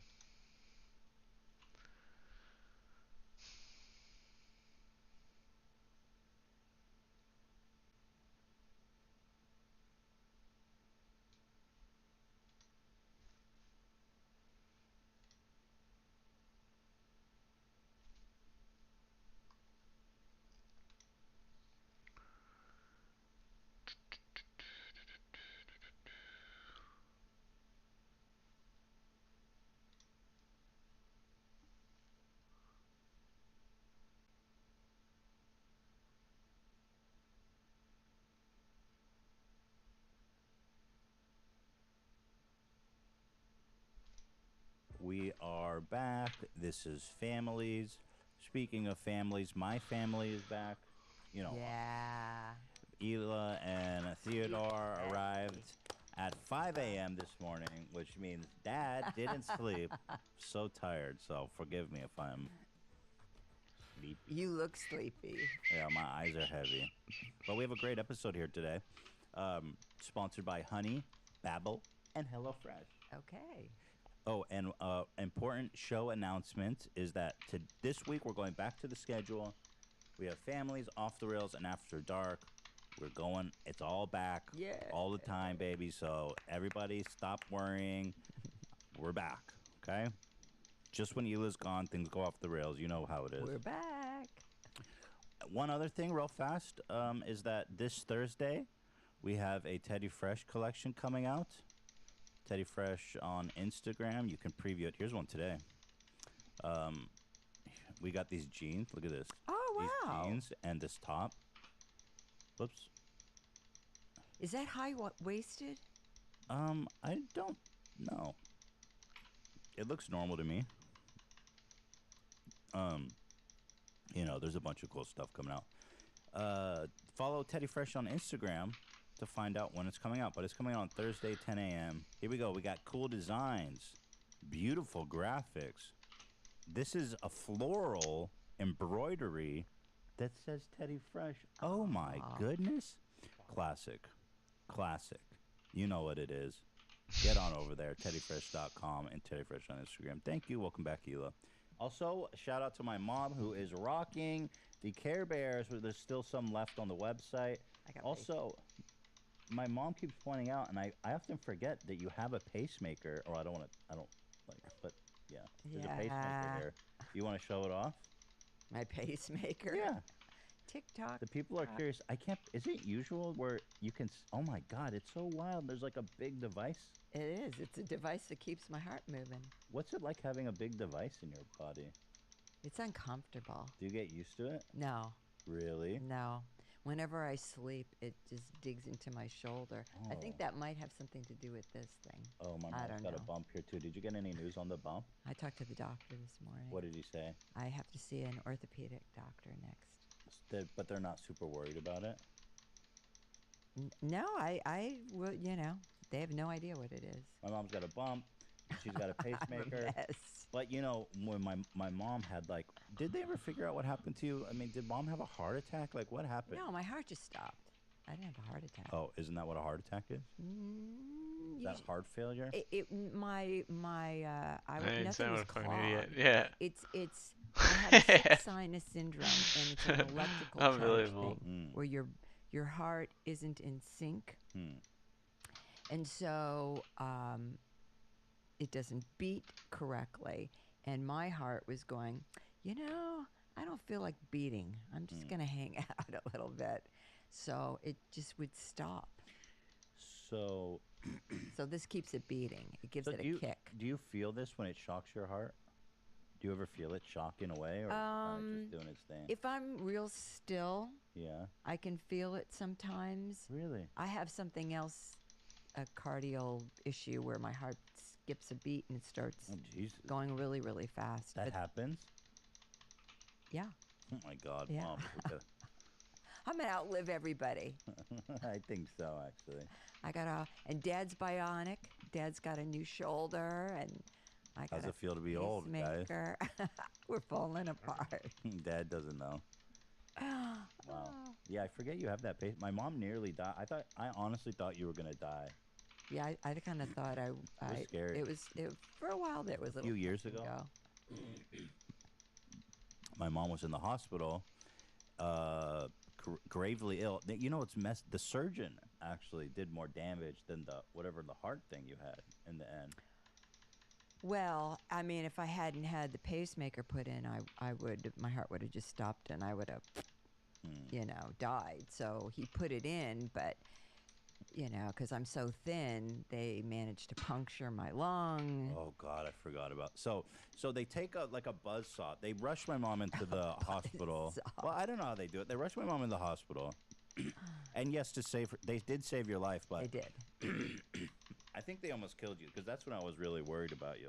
Yeah. So they grind her chest open, tear it open to get to your heart. Well, no, they don't tear it open. They just, you have like a cartilage, and the doctor explained to me that he was going to take it out, and then they kind of lift up your rib cage, and then they kind of,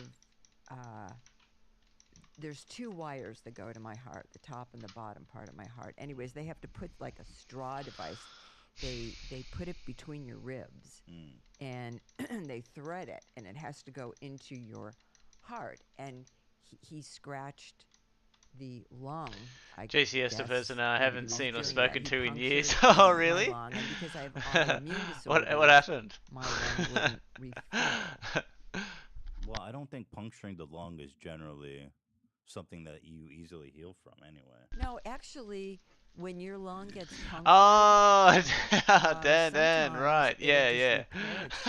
And yeah. and it's not a big the deal, vest because of my told autoimmune unknown disorders, tales my lung to would you. refill, and then You saw other the lung was the starting to leather vest. collapse. You knew something was up.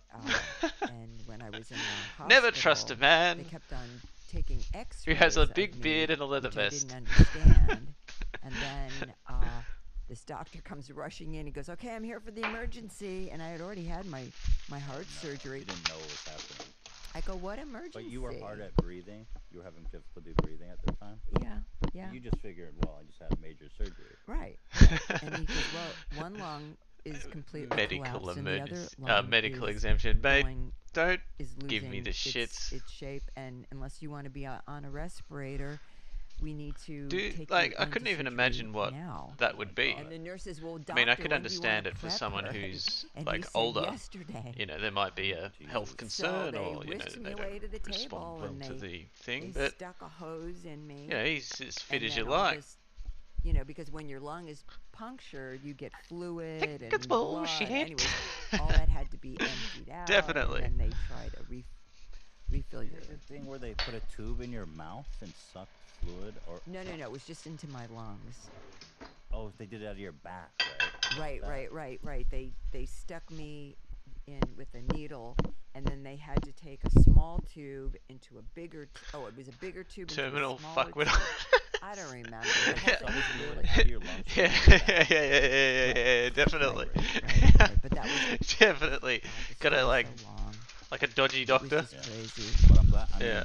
it was crazy because, I mean, a tangent from the pacemaker, but yeah, I just can't believe that you're like back in good health because, man, Yeah. things were looking. Yeah, things just were say looking this and really you're going, bad, yeah, and you exactly. just made Go to such this a guy. amazing recovery. But like, even Yeah, it imagine took about a like year. just even doing But that, I like came putting in that level of effort, I came back and now I swim. Back and all better than for ever. Instead of run, I swim. for what? So. Just get So it there you have it, my just mom's pacemaker story. something But stuck in your arm. Better still. Like, By the way, the putting in moral all of the this effort, story is- getting oh, the you Teddy know, Fresh, getting the fuck with Teddy exemptions. Fresh. Well, thank you so much. For fuck's sake, just take The it. moral of the story, in goddamn- case anyone's wondering, is go to the doctor because you refused to go to the doctor as you sat dying in bed. I thought I had food And poisoning. my brother, your son, how do you mistake It's food like, poisoning? I don't for, know. like, heart I don't know who sent it stoppage? to me. Passing out. She passed I don't know if out. it was you, Dad, but you it's like that she that pic passed that was out, going she around. was Was people puking, she like couldn't saying like, breathe. Your- "I'm not getting your the dad, vaccine." Who They could have anything in that shit, and they're like doing a line. I wouldn't put that into my body.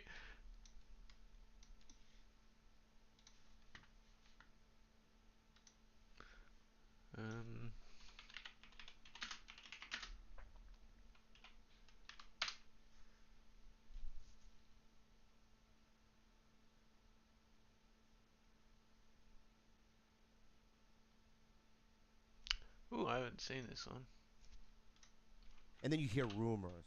Theo was on PCP in Nashville. He ran through a wall. Right? You're like, what? And so then, like, you hear these stories. I and installed PVC pipe in a wall. That's actually what happened. Yeah. So that's crazy. That's just how it translates.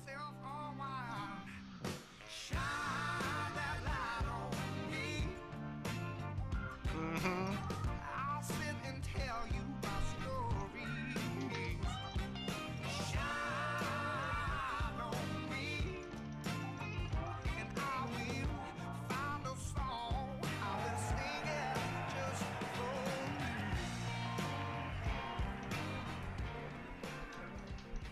You don't do. No. All right. Your attitude's weird. I He's mean, passive aggressive. Yeah, I'm happy Yeah, to I have heard you too, that. but it's like, Sure. You know, I Like just that's- asked for some earphones. I'm on a podcast, but it's okay. Like that sounded believable, man. You got a tan going or what? Dude, I was at the beach yesterday, man. Oh, you go to the beach? Huh? Yeah. That's exciting. Do you guys get out there much? No, man. I've been to the beach before in my life. Though. Yeah. I'm a beach guy, dude. I grew up in San Diego, bro. Yeah, but that doesn't mean you're a beach guy. Like, do you go to the beach? Dude, look at this. Hang loose, bro. Yeah, but I never seen pictures of you at the beach before. I know because I don't have a beach body, Beach, bro. bro. You do. No. I look like baby whale shit. Yeah, but that's okay. That's what my body's shaped like, baby whale shit. There's some dope urchins and stuff out there. You know, pull up a picture of an urchin if you don't mind, Nick. Because I don't know what it is, and I don't want to get offensive to you. Yeah. Look at that, Bobby.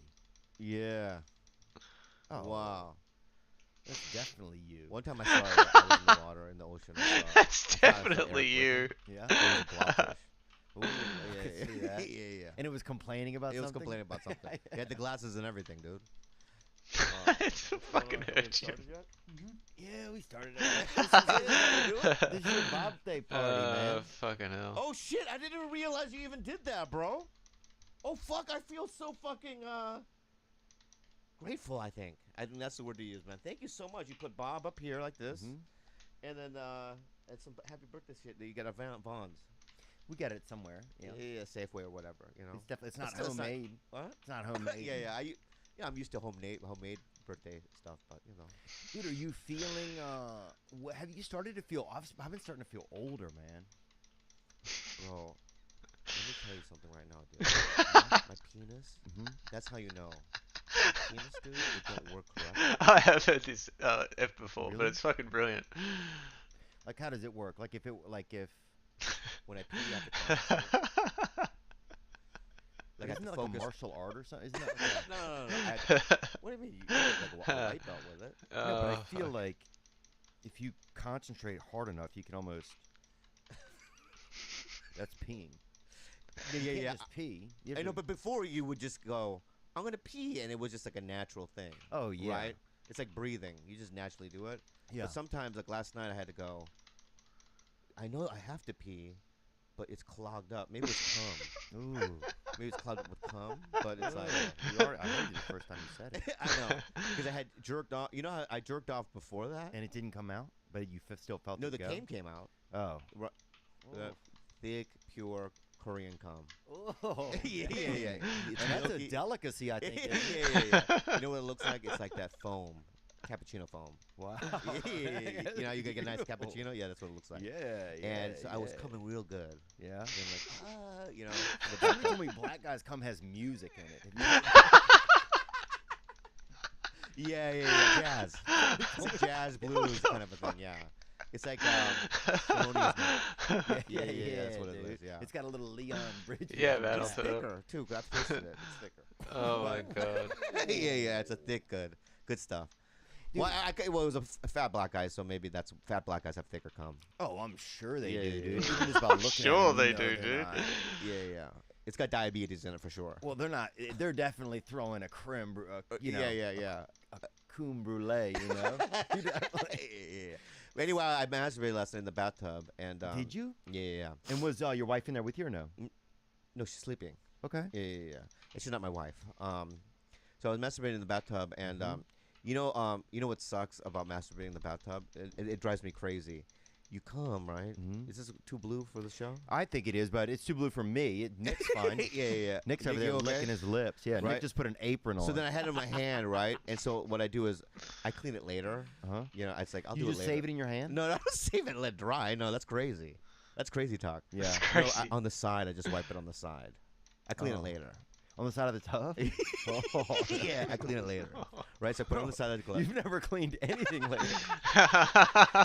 I've been to your house where you never know how people have that big water jug they collect coins in. You had one filled with urine. So I did. I go, I'm gonna save it later like that, right? Because I like to like relax.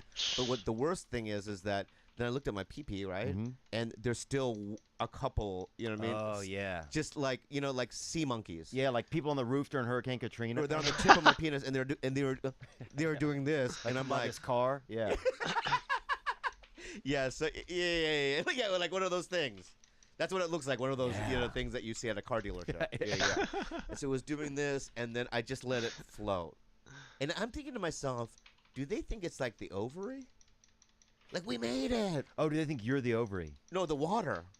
Because you imagine you're coming inside of water, right? And the sperm must think, right? I could see if I We were. made it. We thought it was going to be a long distance, right? We heard the stories. And here we are. Yeah, and here we are. And then like, no. No, this is just this is a tub, man. bathtub. Yeah, you lost. Yeah.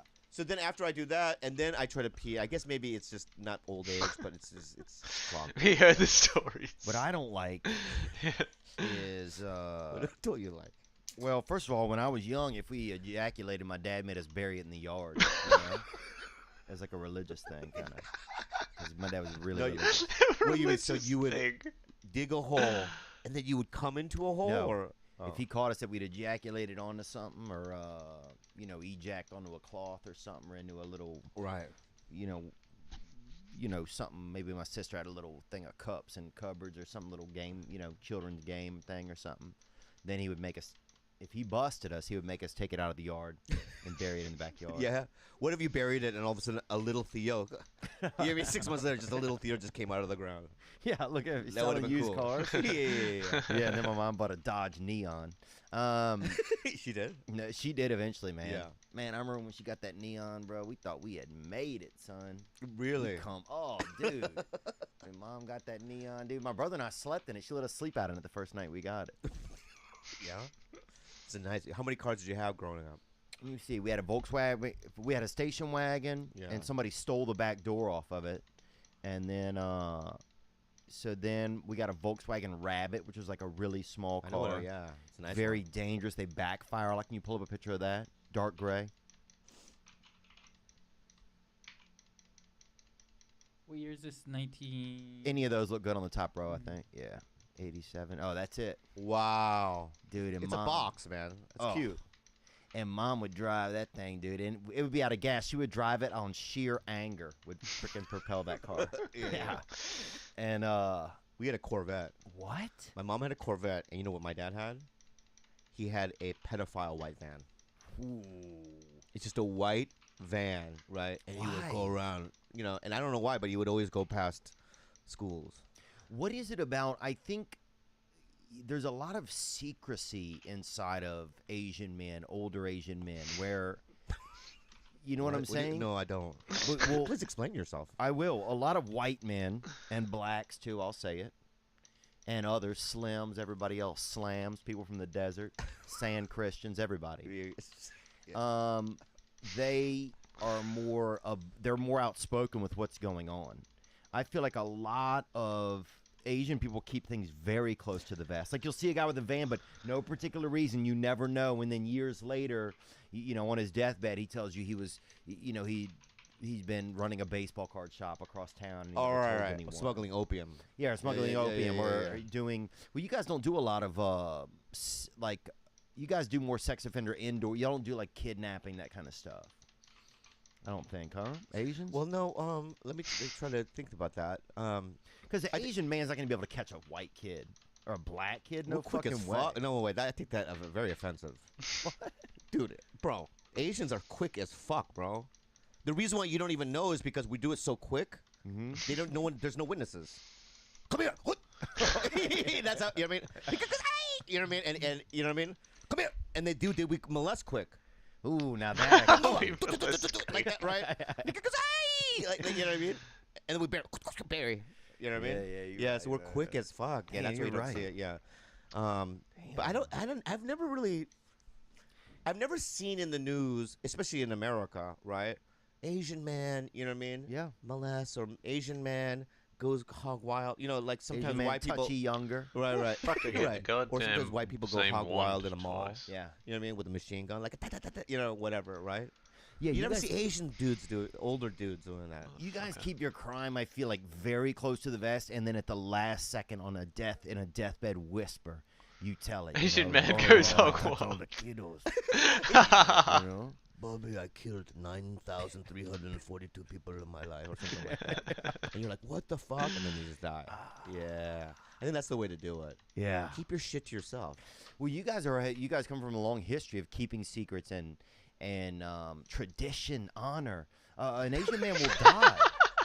An Asian man will kill themselves. Can you see about that, says it. Asian kill themselves. What? Asian kill themselves if they have secret. They can't handle it.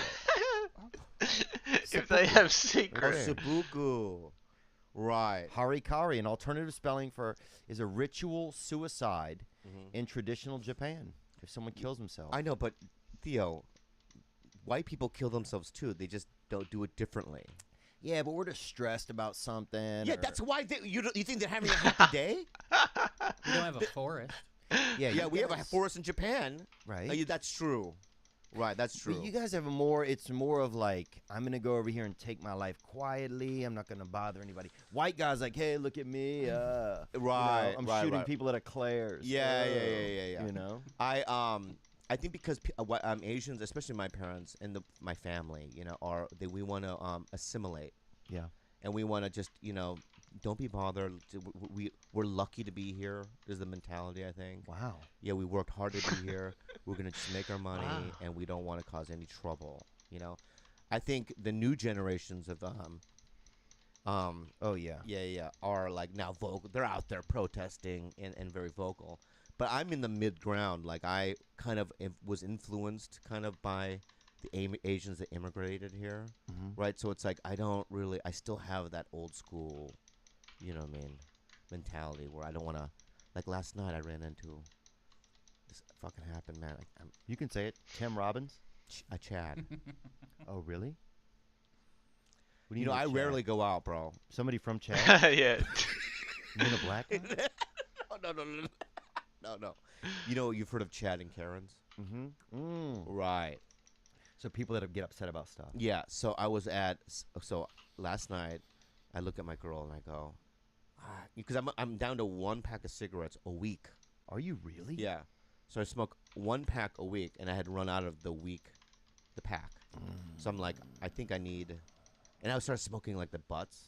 It's just gross. Oh, I've been there, dude. Yeah. So I go, you know, sweetie, I'm going to go to the 7-Eleven. She goes, I take Juliana with you, which is my niece or her niece. And how old's Juliana? She's in high school. She's a senior. So Juliana's in the car with me. We go to 7-Eleven. And I go and I wait in the line, 6 feet, whatever. I have the mask on. And there's a full-blown fight in the counter with this white dude, you know. Full blown is also a term used for AIDS only. Yeah. I'm sorry to bring that up, but it's a pet peeve of mine when people do that. People are like, "Oh man, you know, yeah, I have a full, you know." Yeah, but he had it, full blown white.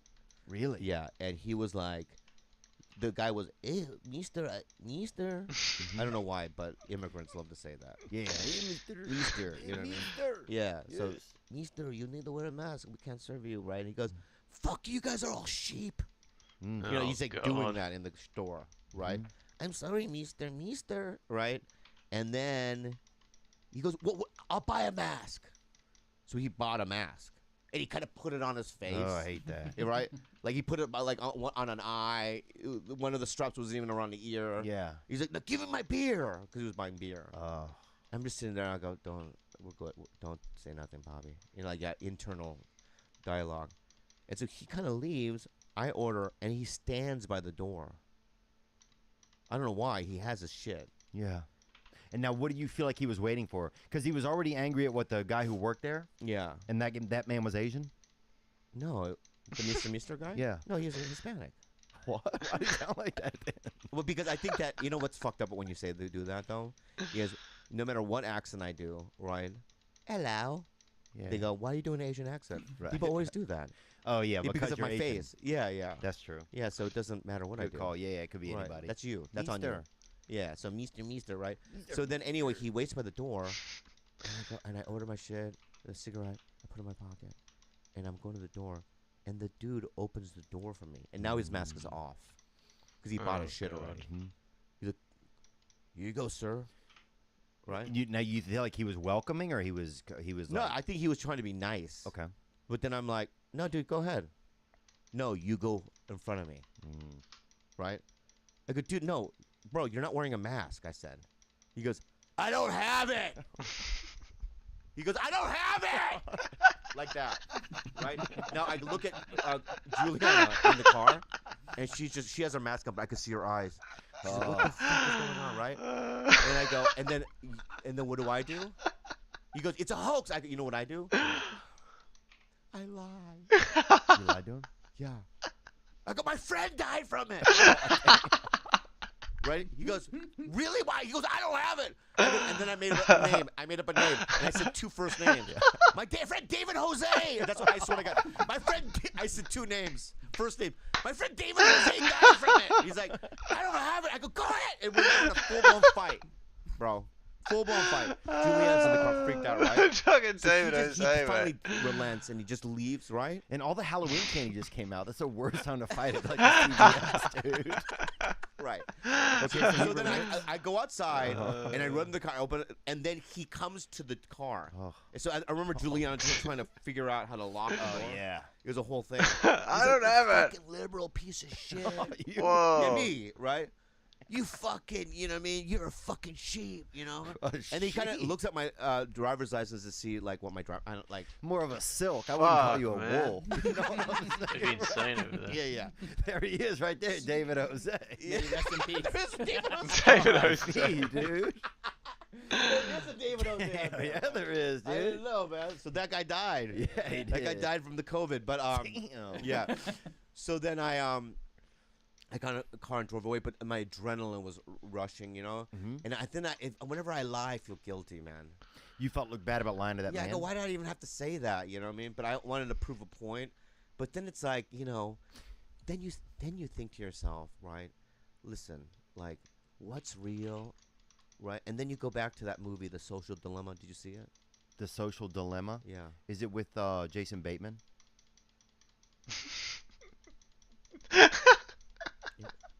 His No, face. not Jason Bateman. His face. What am I thinking of? Robert Kane? You know what I'm talking about? No, I don't know what you're talking about. Social Dilemma? Yeah. I think you're thinking about The Social Network. No? No, I'm trying to think of the movie that I'm thinking of. Yeah. Well, I didn't see it. I'm going to tell you that it's a Netflix documentary. Okay. And it's all, you know how the other day all the celebrities, like, we're not going to be on Instagram and Twitter until, you know what I mean, Facebook changes their, you know.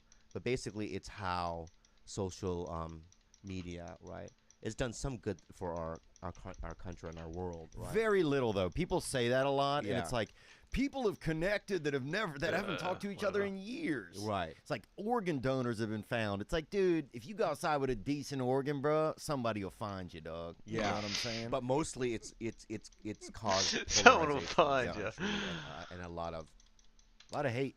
A lot of hate. It's and it's so, you know, people say it's Trump. It's like it has a lot to do with, you know, social media. But so you watch that and you go, oh, holy shit, I'm never going to be on Twitter, but I can't stop. On Twitter? Well, yeah, because all these guys, celebrities, are like, they saw the documentary and they're like, we're no longer going to be on Twitter, Instagram, Facebook, or we're going to protest. Are retarded, though. What do you mean? They're ridiculous. They say whatever the next thing they got to do, whatever. It's always the next. What do I have to do today to feel like? Yeah. It's not even. There's just no uniqueness in it anymore. You know? Yeah, you know, I have a problem with people when they go, because sometimes I'll read a comment and go, Bobby's Hollywood, or he's a celebrity. Do you when people call you a celebrity, I'd be real. You don't feel like one, right? No, I don't feel like one. Yeah, I don't either. Like, I feel like when people I feel troubled. I feel a lot of times sad. Yeah, I feel like I maybe want to become one. You know what I mean? But I haven't gotten there yet. Well, what are you gonna be? You're Bobby Lee, man. You're not gonna be somebody else. Yeah, I kind of want to be Bruce Lee or some guy like that. No, dude, you're way more. Bruce Lee fought. You're like not a fighter. You're true. But I could fight. Dude, you are. I could fight. Who's that? Here's a guy right here, a little white kid that'll fight you, dude. Hey, Bobby. I've seen Theo's been doing BJJ lately. What are the chances that you join in whenever you're allowed out the house again? And how long do you think it's going to be until you do comedy? He said, you can fight. Can you fight? I didn't understand what he was saying, though. He has... This is what I heard.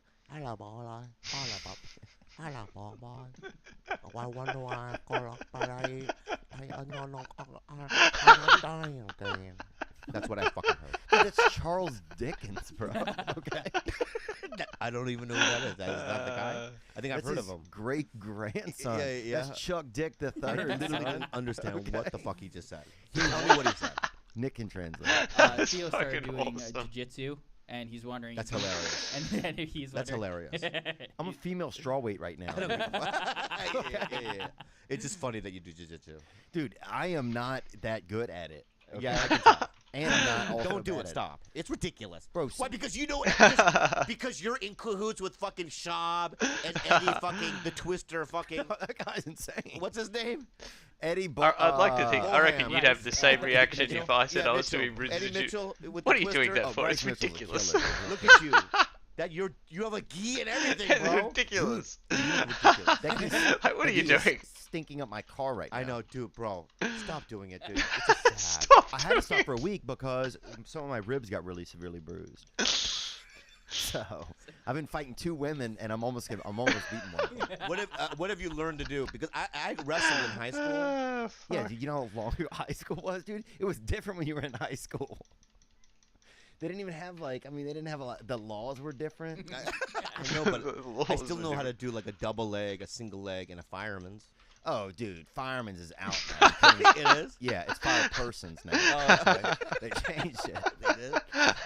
What can I do now? I'll tell you this. Like, say if somebody comes running at me and they're going to hit me or attack me, it used to be I would be scared and just run off. Now I will let them hit me. Because you want to be able to grab them. It's just like now it's like, okay, I know there's going to be some confrontation here. I'm ready for it. That's literally that's as far as I've gotten. Like, okay, I'm okay right here. Before I'd be in complete fear, I would lay on my back and kick at them. But my question to you, Theo, is when have you ever been attacked?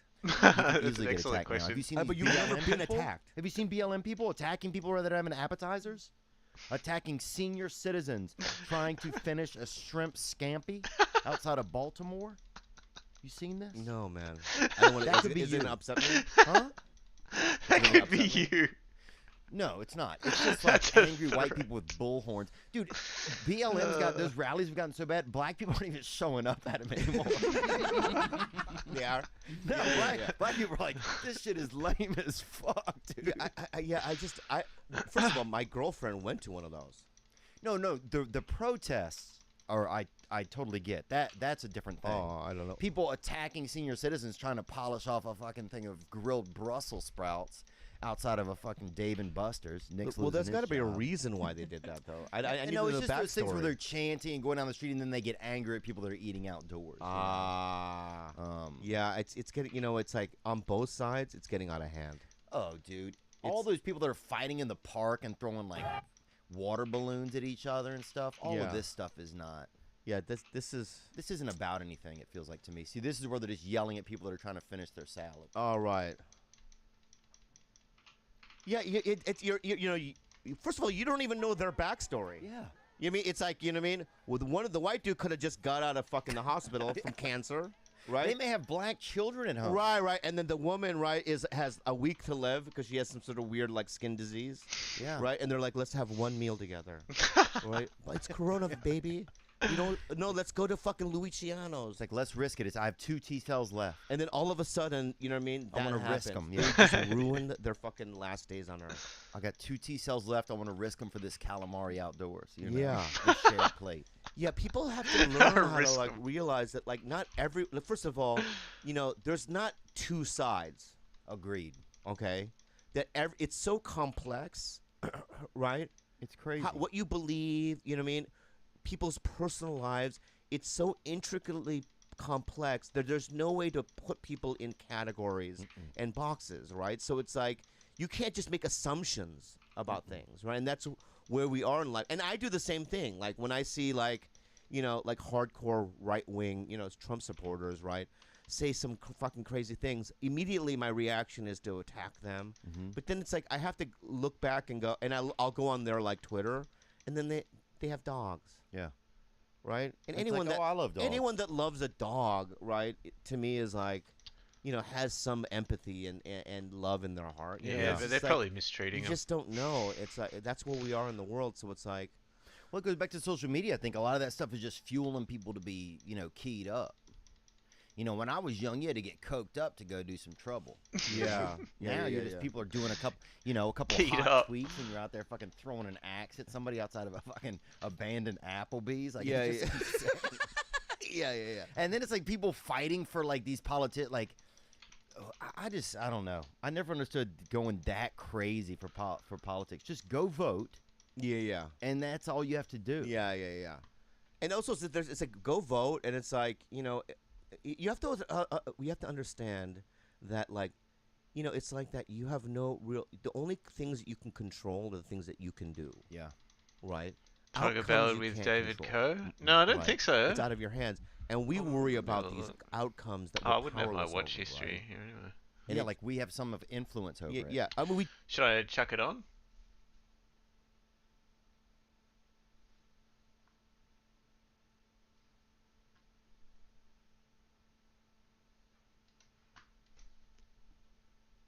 Yeah, it's pretty awesome. All right, done.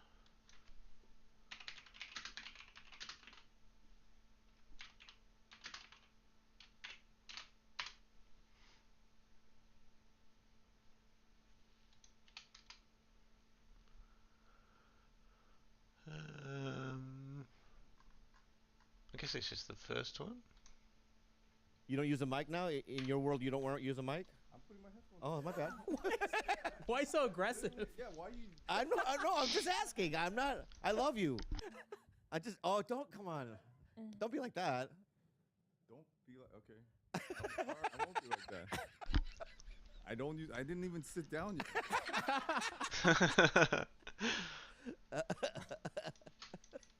Is Mama happy to see you? Yeah, she's so sweet. I love that dog. That so dog nice. is so good. Nice dog. We just went on a walk. Can I just take it in? Take it in, man. So cool. Elmer's glue. Oh my God. Own merch. Look at this merch. Let's see if I can recognize the artist. That one's so cute. The Surf Club one. That mask is scary. Oh, that's amazing. Wow. That's kind of gross, that one there. You know it's not. It's a little, to look at it every day. To look at it every day, you'll get used to it, and then all of a sudden it'll please you. I have, amazing paintings that are just, I can't look at them every day. This is your home. You live here. What do you suggest we put up, Dave? Just stuff that is, Not Bobby porn. I mean, are you guys get in trouble for putting up Old Boy? You need, You never thought about that. Yeah, I don't think so. I don't think so. It's been there forever. We're promoting the movie. Whatever. It's your guys' place. You put up what you want. I know, but I was just because you're like You're the artiste. You're Basquiat here, baby, and it's like Basquiat comes in and says things are artistic in the place. You get paranoid a little bit. No one has, as a male, no one has a better nude body than you. It's a little much to see every day, right? Yeah. Because everyone in this room, I'm gonna speak for George and Gilbert, have seen you naked. Everyone here has seen you naked, and it's just like we got it. You're like the guy, and it's just like. That's confronting. Yeah, but this is from 20 years ago. That photo. You look. So I've evolved. I don't do get naked anymore. Is that true? Yeah. He wants to immortalize his youthful body. Is that true? He doesn't get naked anymore? Well, you can't because the rules have changed. Yeah, the rules have since changed. Oh, the rules have changed. Yeah. Yeah. Right. If the rules were the same, It's not the era for nudists anymore. Yeah. Do I we would still play the nudists? old game. You know what I mean, dog? But the rules have changed, so I can't play the same game. You know what I mean, dog? Your foot is. I'm gonna say right for a Korean dude, your feet are muy bueno, por favor. I mean, your feet, dude. Are we recording right now? Yeah, we have been recording. Oh, okay. All right. Yeah. So. But you should probably. I won't say. Start. I should probably what? Go ahead. Open. I will in a second. You're not gonna put your headphones on? You don't Do I have need to. You don't have to. I've done this a few times. I kind of know. Come on, man. Come on, man. You want me to put them on? No, you could do. Listen, Bobby. Listen, I'm sorry. I feel like it's getting. Listen, here's the deal, and I want to be up front and honest with you, and then we'll start. Okay? We keep the recording. I've never been to your home. Welcome. I pull up. I haven't been to your house before. I know. It's beautiful. It's beautiful. Thank you. And then you invite me onto your podcast, which I'm grateful for. And then the yelling is starting. The tension is getting up. I'm not telling you the art to put up on your wall. I'm just saying, You do whatever you want. I understand that. I'm your guest here. You want me to put the mic here? You want me to put on? I'll do whatever you want. Like, you know, you want to jerk off to my feed? Like that? I like, bro, that's why I'm up. Can I just say what I'm gonna say? Yeah. And then we can start. Yes. Okay. I apologize. Growth. Okay. Number one, I apologize about my behavior so far, and I'm gonna tell you the reason why I behaved the way I behaved. Okay. Is that number one? I've probably asked you in the last 6 years to do this podcast about 10 times. Probably more than that. Yeah, more than that, exactly. And you would say either a variation of no fucking way, no response, this and that, and I get it. Okay. So by you being, you have to imagine, it's like if Gandalf walked in here. Like, oh my God, it's the wizard from the movie. I didn't know that was a real thing. You know, it's like, it's very surprising. You're a Lord of the Rings fan? Do you like Lord of the Rings? Yeah. Okay. How did it end? How did it end? I'll tell you how it ended. Yeah. Wait, you mean the original 3? No, I'm talking about the movie. Yeah, the movie. Yeah. Okay, so it ended Return of the King, right? Yeah, bro. How did it? How did Return I'm going to tell you how it ended, dude. Tell me how it All right. ended. So they come back from the voyage, right? And my favorite scene right before it ends is when they're in Gondor, right? And then Strider, the king, sings the and then remember that? And then he sees the elf lover, Liv Tyler, right? And then they do well, first she goes, she has like something over her face, right? And then because she gets shy. You know how elves get shy? She got shy and she's like, oh no, right? And then he lowers it down. And he goes in like wild for the kiss. So that happens, and then they go and they see the hobbits. And the hobbits, when they see the king of Gondor, they bow to him, and he goes, oh no, my friend. You know, you don't have to bow to anyone, right? And then everyone bows. And then when I saw that in the theater, I fucking cried like a fucking baby. You know who cried? What? Me too. That scene? So what did you just say right now? You just nailed it right now. That's how Return of the King ended, right? That's not how it ended. I come in here. We haven't even started the show yet. You start hitting me with Lord of the Rings stuff, and I said, you watch Lord of the Rings? How did Lord of the Rings end? The hobbits bow to the king, and you're trying to make up this thing like I'm the king, right? And what did the king do? He bows to the hobbit. What is happening? What the fuck? What is happening? You're like, it's like Gandalf coming in, whatever. I bow to you. All right, and I bow to you. I bow to you. Because you're the king of Gondor. But you didn't cry when the hobbits bowed to the king. You cried when everyone bowed to the hobbit. Why am I the hobbit, dog? 'Cause look at you. Why am I the hobbit, dog? Okay. I bow to you. All right, and I bow to you, king. I bow to you. I bow to you. We both bow. We bow to each other, bro. No, we all bow to you. Cause look at you. I don't get it. I'm the one that saved the world. I mean, what the fuck is going on here? You're just saying I'm a hobbit because I'm small and I have stubby legs. That's fucked up, bro. That's part of it, but it's more than that. Right, it's part of let's it. Start the podcast. All right. 3, 2. I'm gonna put my headphones on. The Hobbit King just asked me. Yeah. I didn't ask you. Do whatever's comfortable. And also, can I just say this? I didn't even finish my last thing. Go ahead. Right? I fucked up by saying if Gandalf walked in here. What was the last thing? So I was saying number 1, number 2, and number 3. Oh, that's the one I want to say. Okay, well, let's just start and I'll say it. Oh my god. Awesome. What an intro, man. That's some fucking XFM level shit.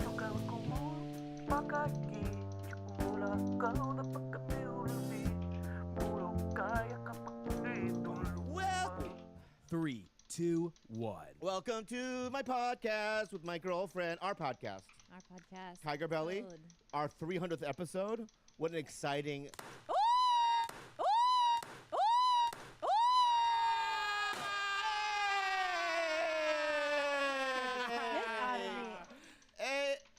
do I do? I don't know. Those ones don't work. I think you have to turn the. That one scared me. I mean. Oh, yay. That was less So climactic. this is our. Who's cleaning this? Not high. We hired Jules. No, is Jules gonna clean this? Yeah, we hired her. We paid. Oh, her. really? Okay, okay. Yeah. So, welcome to the 300th episode. I'm your Slep King, the captain of the ship. But you know what? There's many captains on this ship. And Gilbert, it was good to do 300 episodes with you, Chach. Thanks, man. Amazing job. You, man, you're all right with me. Yeah, I like your vibe. You're a good white. And I've always said that. When I see other whites, in Hungary, I said it. I know a good white, too. They're like, who? I go, George, you know him? They're like, no. Right? Congratulations to you. And I've been asking this fool, and I want to say this. There would be no Tiger Belly Correct. without DVD ASA. Very correct. Because, first of all, number one, I never knew that she could podcast. I couldn't. I know, that's what I'm saying. So by doing your show with Asa, right, I got to see her evolve on your show and see that, wow, she's got chops. She can add information. She's bright. She's funny. She's got all of it, right? And she's good to look at. Oh my God. You know what I mean? Thank you. Good to look at. And so thank you for that. We wouldn't have this without you. And also, does it feel like a century ago, like that we did? It was. We were in that padded well, let's just do room. can I just give a round of applause? Yes. This is what we do with every guest. You're not The most, special.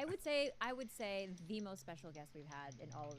Yeah, because there would be no. It's like almost saying like there would be no Bible without the Lord. He's like the Abraham Lincoln. Yeah. You're the Abe. I bow to Abe you. Lincoln. I bow to you, dude. Don't do it again, please. Oh no. Oh no.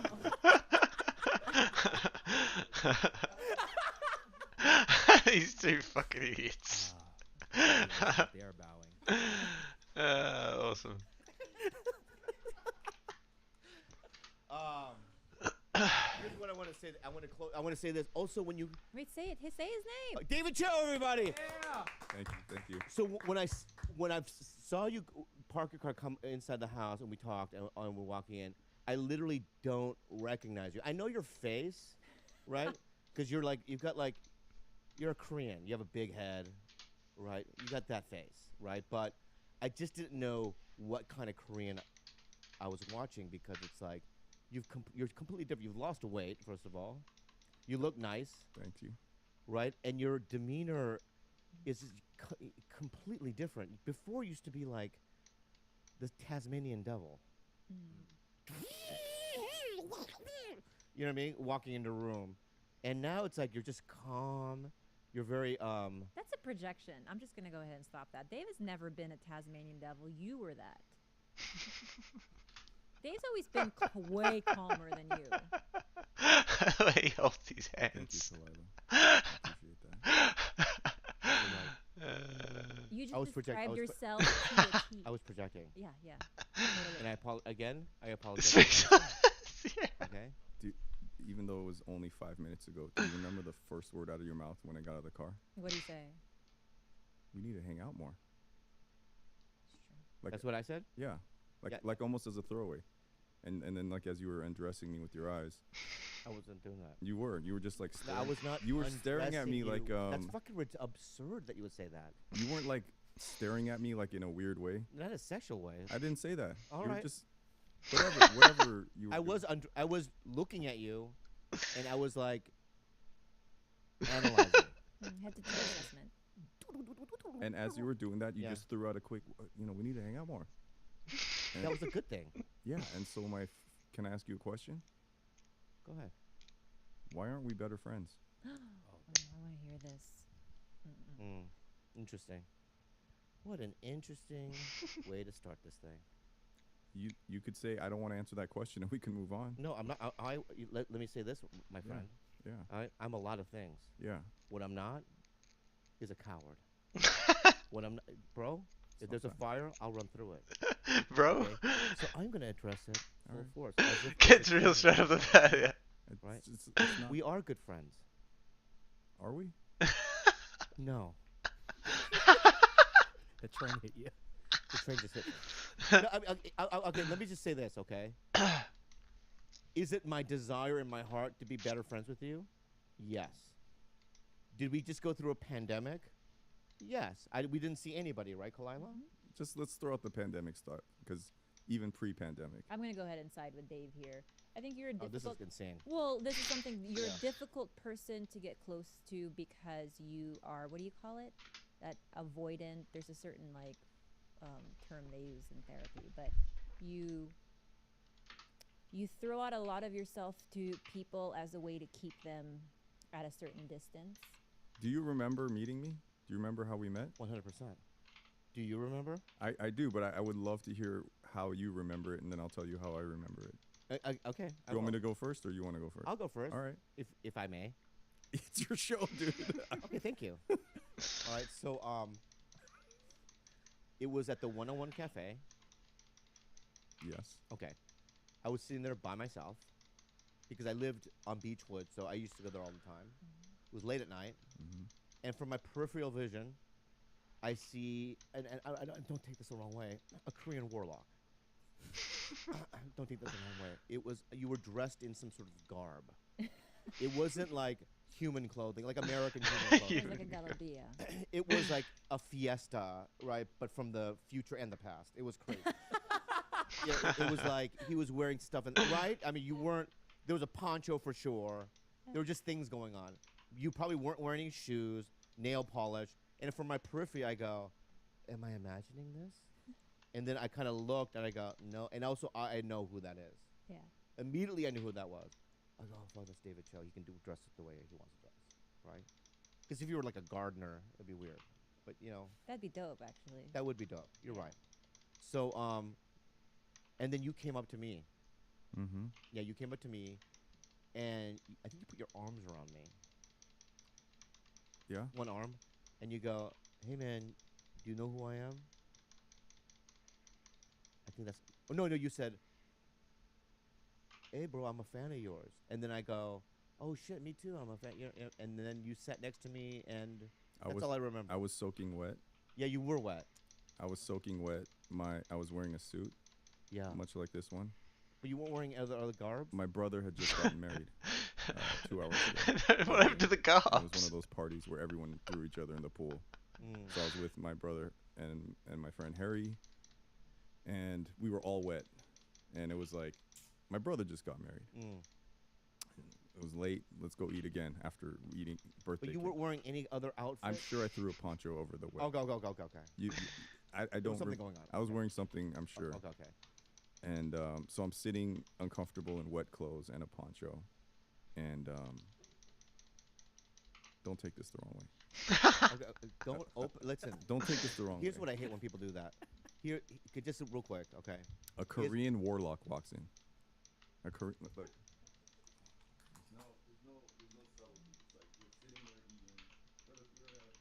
I'm walking in now in the story. Like, it's not quiet. Hands up. I'm here. I did that. I am here. I did that. I know who that is. That's Bobby Lee. He walks in. Yeah. Sucks up all the air and French fry juice in the room.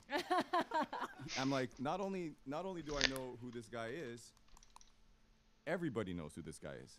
You're talking to all the waitresses. It's like this is a visual that I have. You have a visual of an Asian warlock wearing nail polish and a poncho, which may or may not. I can't confirm that. I have a visual of you with your hands up like this.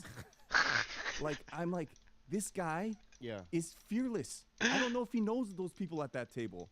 You are holding court at Cafe 101. I'm like, this guy does not. And then, of course, different time, different rules. A nutsack is out. So I don't even know if... Wait. Stop, wait. Different time, different rules. Different time, different rules. Different time, different rules. Can I say this? One ball. One ball. I don't... All right, I'm going to keep my voice. I'll keep down. Sorry.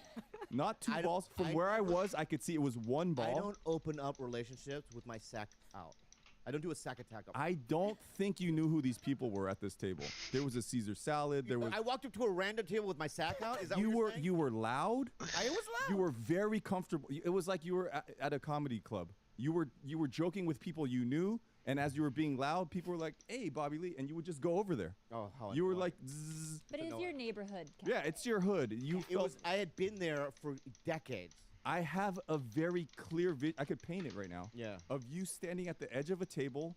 One of your balls is at the edge of the table, and some people are dying. Salad dressing coming out. They're laughing, and you couldn't be at more home. Yeah, You didn't. The ball thing. Don't defend it. Just it's Unbelievable. And what am I doing where I'm sitting? I'm done. I'm like, I've never met Bobby Lee, and this is what I imagine he would be like. He's here just, and normally when I meet celebrities or I see celebrities out in the wild, I don't approach them. I go, there's that guy, and I don't say anything. And I said, this guy seems approachable. I don't go up to someone and put my arm around them all right. And I see him and I go, he's talking to everybody. Yeah. So I'm gonna I don't know if I'm ever gonna meet Bobby Lee again. I'm gonna try. Well, right? not only did we meet Davey, right. if I can call you that. You can call me whatever you want. Okay. Not only did we You can call me whatever you want, Robert. Go ahead. Oh, wow. Please don't bow again. We're not gonna. But there was a second though. Admit it that we were going to.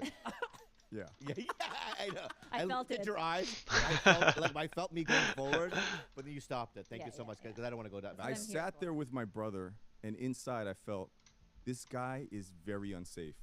This is an unsafe person. Like, he is making, because I don't know what's coming next. Yeah. We're just sitting here eating our chicken and waffles, whatever, and he comes in like the Tasmanian devil. He starts eating people's French fries, nutsacks are out. And I go, I don't know what this guy's going to do next. One nut is out. I don't know what he's going to do next. And so, of course, I'm attracted to that. I know you are. So I go closer to you. Instead of being like, that guy's dangerous, I should go away from that guy. I put my arm around you. Yeah. Like a moth to the flame. Well, it's like, you ever see Mad Max? Not the new one, but the old ones. Mm-hmm. And that one, you know that big, gigantic guy, but then he has that little guy, the Master Blaster? Right? That it's almost as if I'm that little guy, you're the big guy, and we were separated 40 years ago, you know what I mean, or whatever. And it's like, I like that. Hey, you know what I mean? Let me get on your back. It was as if we always knew each other, and we could do this thing where it's about race. You're this kind of Korean or that kind of Asian, Filipino, Mexican, whatever. Yeah. But in this life. Yeah, that's it. Yeah, that's it. Right That's there. it's almost. Wait, who am I? I'm the little guy, right? No, I'm the little guy. You just called me a hobbit earlier. How the fuck are you? You're the big guy. You're the king. You're the king. Don't do it. Don't do it. Don't do it. No, I knew it. Oh no. So let me get on your back. Yeah. Hey, hang on. Oh yeah, he does have bad knees, but. Okay, you get on my back. Yeah. I'm fat, dude. Oh my God. Yeah, you can't do it. We're at, He's a lot heavier than he looks, Dave. I'd be careful. We're at 3 bows right now. So very deceiving. Very deceiving. So you meet people in life, whatever race they are, and it's why when I did do a podcast, we didn't have the biggest numbers. It's whatever, quality over quantity. The people that I connected with, you go, oh, it's like a family, or it's like a cult, but it went deeper than that, right?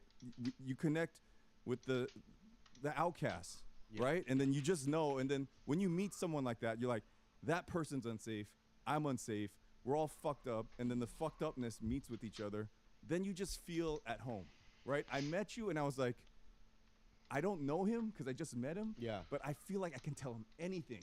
I could feel like he could tell me. Like, if you had just told me I killed someone and he's buried in the dumpster, I would protect you. Like, wow. You're about to make me cry. Well, that's how it all felt for everybody in that room, I think. It was like, for me, it was like a fever dream.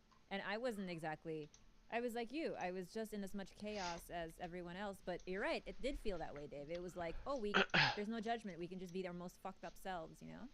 Hey guys, we're going to take a really quick break to share some of our favorite sponsors with you. Enjoy the rest of the show. Oh God, this thing really doesn't work. But here's what you don't know. But do you know what I'm saying? I do know. May I tell you what you don't know? Okay. Okay. What you don't know is that at that point in my life, my career was in the shithole. I did know that. Okay. Like, obviously, you're approachable. Yeah. It really was. I couldn't get any auditions. Nothing was happening. I was just doing stand-up on the road and like really, really bad comedy clubs and not making a lot of money, and it was bad for me. Oh, And Bobby, I yeah. just thought, I met Kalila, and I'm like, you know what, this is my route. Love, and I might start a family and forget the career, right?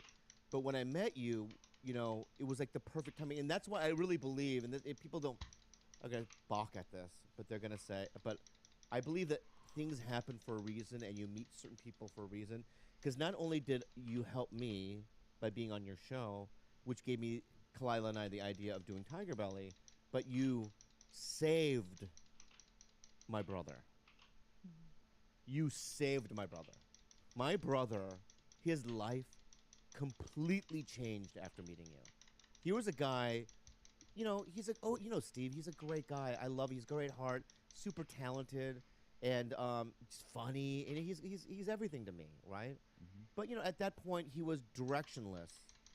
And when you came into our lives, you took my brother under your wing, and you changed him. You made him the singer of your band. That's incredible. You guys toured and opened for Steve Aoki and festivals and whatever. We saw you in L.A. and the rooms were packed. You couldn't get in. You were there too, right? And there was a mosh pit. I saw you. Yeah, no, I was there. No, but I saw you from the stage. It was Okay. like this, like everything you just said is true. Your brother's life is changing. We're on stage. The mosh pit is crazy, and in the background I see a light. Like here's the stage, here's all the people, and then like way in the back, there's a guy just looking at his phone. I saw you. I was like, oh, who's that? Like not part of this right now. I was like, that's Bobby. Also, can I say But this? while he's actually No, no. but maybe if you I could know do what you're that. trying to do. I'm not trying to do anything. I know what you're trying to do. I'm not trying to- No. I know you don't. You're not I'm telling you. I'm telling you right now, you're not trying to do something, but you did something. Okay. Okay. Let me just say that. All right. I don't know what your intentions are. But you I did. have zero. I'm. You're telling a Exactly. You're a story. free. You're a free bird. Aren't you a free bird? I'm a free bird. Okay. So right. There probably was. You probably glimpsed me. You know what I mean? Like in a movie theater sometimes. It made me sad. No. It made me sad. All right, I'm gonna let you know. I got kicked in the fucking belly in the mosh pit. You did. Someone kicked you in the belly. Yes, Really someone hard? goes the fucking front kick to my stomach. What? Yeah, and I went in the back, probably Googled, you know what I mean? I had this pain in my Abdominal stomach. bleeding.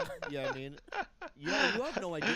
You can't make assumptions on what I'm doing. You think I'm playing Candy Crush on there? Maybe I'm fucking Dr. MD or whatever. I'm going. I'm bleeding Playing internally. What do I Candy do? Crush on Why are you there. being so defensive? I'm not doing anything. I love it. Yeah. Okay. Yeah. All right, keep going. So. So you changed my brother's life, But you changed your life too. You got the help and you you changed my needed life. a couple years ago. and I want to say that this is how do I say this? You always felt to me like, and we're not bowing. Please don't bow. We're not bowing anymore. He has a smirk. I know, not right now though. It was too much. We already did 3. I know I want to do it so bad. I know I want to do it bad. I want to do it so bad. It's so hard to, but I will. We'll save it to the end. You want to do it right now? No, I don't want to do it right now. I don't want to bow I'm right just now. gonna warn you, Dave. Yeah. He only receives numbers in 3s, so it's not. It won't stop at 4. It has to stop at 6. So it's 3, 6, or 9. I could do thousands of them. You think I have anything to do after this? No. I think we have to eat. We could literally not talk and just bow the rest of the time. I know. I mean, we you know what would be funny? Maybe. I mean, it wouldn't be to be funny. It would just I know. I want that's because I how have much- reverence for you. That's how much reverence I have for you. That's how much reverence I have for you. But what we'll do is we would let's do a thing. So where much whoever reverence gets I off have for first you. loses. You'll lose. No, I think you would lose. You have bad knees. I could say that to beat you. Dave wins that. You have adult ADHD. You can't do one thing for You're more right, than exactly. 3 And we're not minutes. gonna do that. Yeah. Right? Because we'll be here for 24 hours. I also want to point out, you know that picture of Mad Max Yeah. of the guy you on top of Dave? Yeah. Didn't you guys at one point have an idea of doing a show where you were handcuffed to each other? Oh yeah. for like months. Did I ever on pitch end. that to you? Did you ever pitch that to me? Yeah, we came up with my the- fucking idea. Oh, that was your idea. Did you ever pitch that to me? Don't get angry. Okay, I I'm not love every once in a while. It's so funny. Look at his fist curl. Every once in a while, the old Dave will come in. The old Dave like the egg will crack and his head will peek out and he sticks it back in. What does the Bruce Willis do in Die Hard? He Makes fists runs with to his the toes. what? Fists with his toes. Oh yeah. Oh. So I'm making him go back in. Oh, you are, yeah. It came out. I know they did. I saw it. We came up with that idea.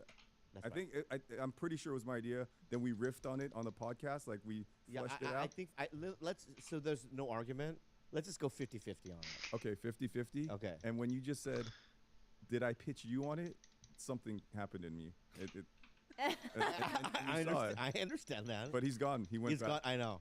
I have a That feeling. wolf, I didn't feed him. I let him. I know. go. I have a feeling I can bring that little guy back up. You could try. Oh, I will. Yeah. Yeah, but here's what happened. I pitched it. So I was in a pitch meeting and they didn't like my first two pitches. I think it was over at like I forget what company it was, but and then I pitched them that idea. It was called Cuffed. So the show idea was me and Dave Cho handcuffed to each other for what, a month? I think it was a month. Yeah, a month, and we had to shower together, we had to sleep together. You know what I mean? I have to follow you to work. You have to follow me to do stand up, eating, the whole thing. It's coming back up again. Why? No, I pitched it with you. I go, it's a show with you know me. why? Because you sound old right now. You sound like. Oh, and now my egg. It's coming out. Let me just say a thing. My egg now wasn't even cracked. Now there's a little opening, A stress and a little fracture. eyeball sticking You know, I'm friends with a lot of older Asians. Like, I'm not old, bro. Why do you keep? No, whenever I see you, and I feel you, and like your vibe is young, right? I would never guess that. You have young vibes, bro. Yeah, but when you talk like this, is when you feel What? I didn't know anything. pitching Hollywood, like old guy shit. What are you fucking talking about right now? You're talking about handcuffing yourself to someone. What do you need to pitch that for? Just fucking do it. Why wouldn't you just film that? You got this guy and this guy. Like, why do you need to go to someone and ask them for that? Costs nothing. It's a fucking handcuff. You go to a sex shop, you get the furry one so it's doesn't hurt your wrist, and you handcuff yourself to someone. You got the cameras. What do you need someone else's permission to make that? Okay, I'm going to go back in. I'm going to go back in. Okay. I'm going to go back in. All right. I'm out. What do you mean you're out? My head's out of the fucking. Okay, show. okay. All right. You got me. When you get louder, I'll get quieter. All right, yeah, you got me all riled up. Okay, so I'm gonna say this. I'll tell you why you have to pitch it. Ding dong. Oh. Okay. Okay. It's because. Okay, old boy. Okay. Okay, old boy. Okay. All right. That hurt. I'm sorry. All right. That really hurt. It's just. I know. What you okay. just did would hurt me. Okay, I'm sorry. Okay. I'm just saying you got a young vibe, but when you talk like this, Okay, it sounds. I'm gonna tell you. I'm gonna teach the youngster Teach what me. it's all about right now. Teach me. Okay. Is I don't have my whole. I don't. I have a limited time on Earth. Okay. So for me, it's like I ain't gonna fucking be like, hey George, I'm gonna handcuff myself to Dave Cho for a fucking month of my life, right? And then we make it. There's no. The possibility of me making no money off of it, right? I have a TV show coming out Friday. I know you are. Congratulations. You know how much it costs?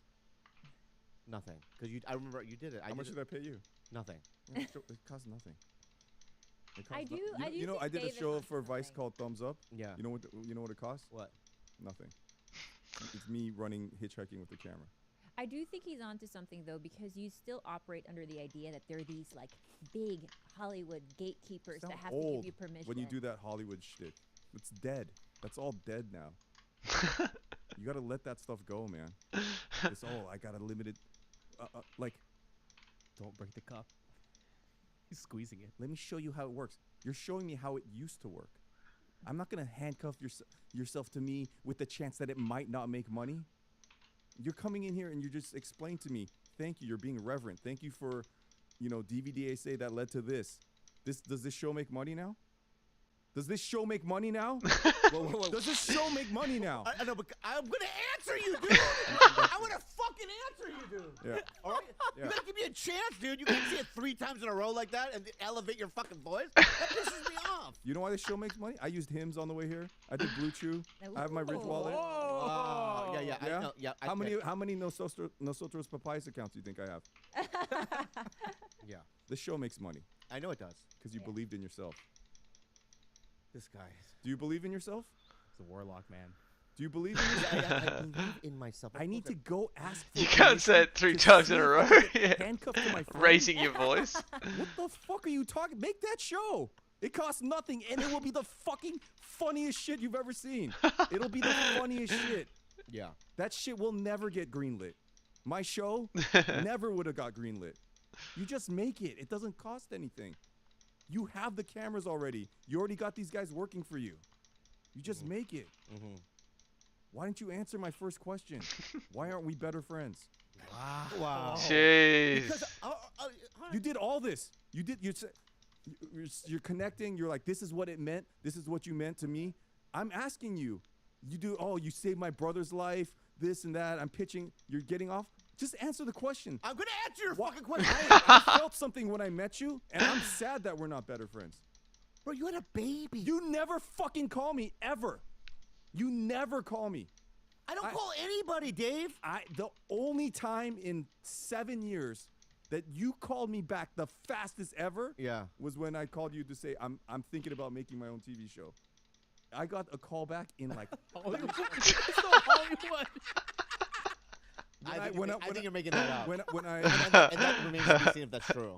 It's absolutely true. That remains And to be seen. everyone in this room knows it. It remains to be seen. Every fucking person in this room I'm knows gonna say it. this, okay? If you want to go into my phone and check the data. I'm not. Oh, listen, amigo. Who did I ask to be on the show? Listen. Why? Because I don't even know if you're ever going to respond to anything. You go to. You were sick. You went to a place. I wanted to see how you're doing. You never responded. I said, hey, you just got out of a real serious place. I'm checking on you as a friend, and I'm like, oh, I guess I want to know that you're doing better. Yeah. And I go. Okay. You know what? Let's be honest with you. You said you're gonna answer my question. You said you know what? I'm many things, but you know what I'm not? Yeah. Coward. Answer the question, coward. I'm about to answer. You won't let me. You won't. You keep deflecting. Answer why we're not better friends. I'll answer the fuck. Answer why we're not better friends. I'm gonna. You go back in there. Please go back in there. I'm going in. Hey, can you tape the eggs now? Just tape it down or do something, okay? Yeah, I'm sorry. All right. So can we just calm down? I know you got emotional. And I'm calm. I just want you to answer the question. I am gonna. Won't you fucking let me talk, fucker? All right. I'm gonna answer this. Why? What is the question again? Why aren't you better friends? We meet. We sit here and talk for 20 minutes about our connection. Awesome. You're that kind of person. We connect. You're unsafe. We get it. We get it. We're family. We felt like we know each other. You can say or do anything. I could say or do anything. And yet, there's no connection. There's no connection. Yeah. Yep. You did come on my show. You asked me outside. You said, save it for the show. You said, hey, I saw you put up a clip on Instagram of you interviewing me. Am I going to make it on the TV show? No. I mean, maybe season 2, if there is one. Yeah. But that also was years ago, but I hadn't seen you in a while. You come into my house, and I'm like, I want to connect with my friend Bobby. Yeah. Phone, looking like, let's wrap this up.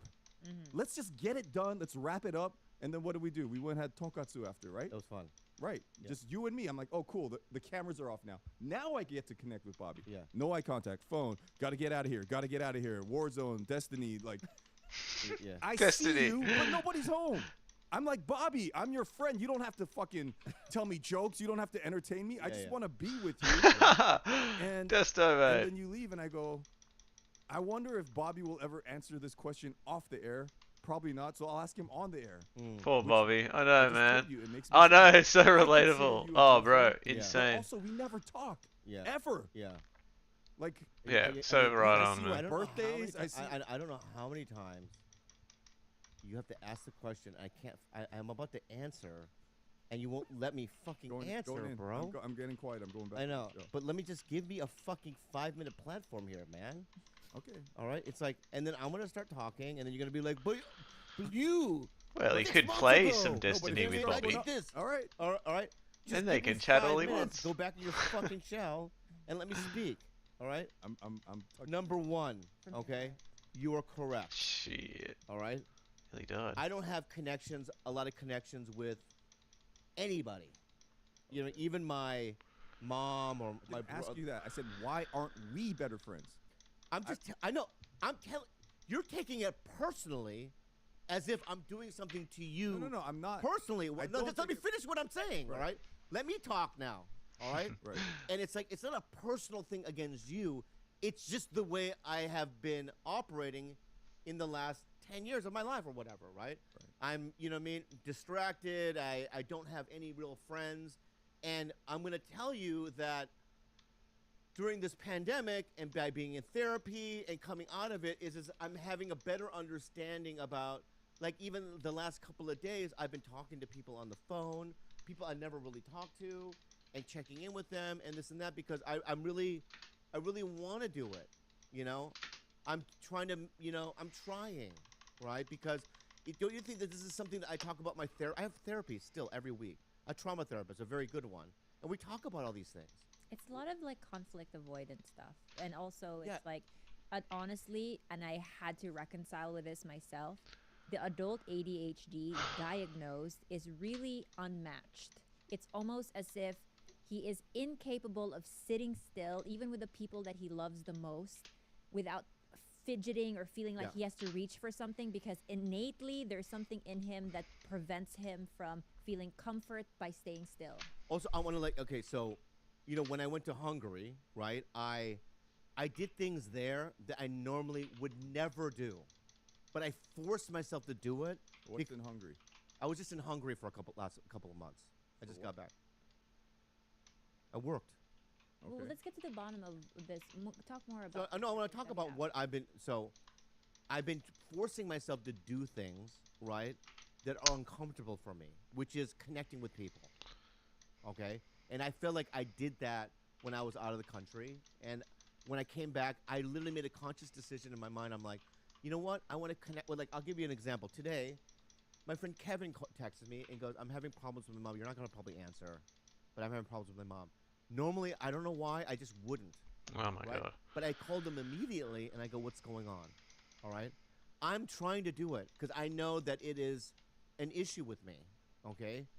And, you know, when I saw you today, it was a genuinely, like an uncle or something that I haven't seen in a very long time.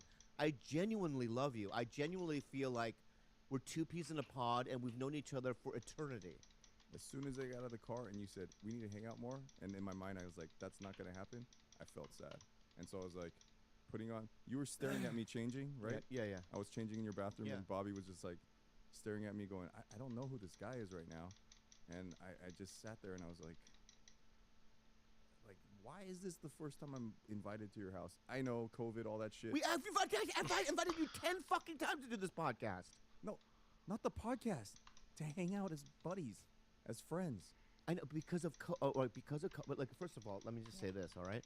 That we were, in the last year, we didn't go to the grocery store one time. I didn't see my brother for a year.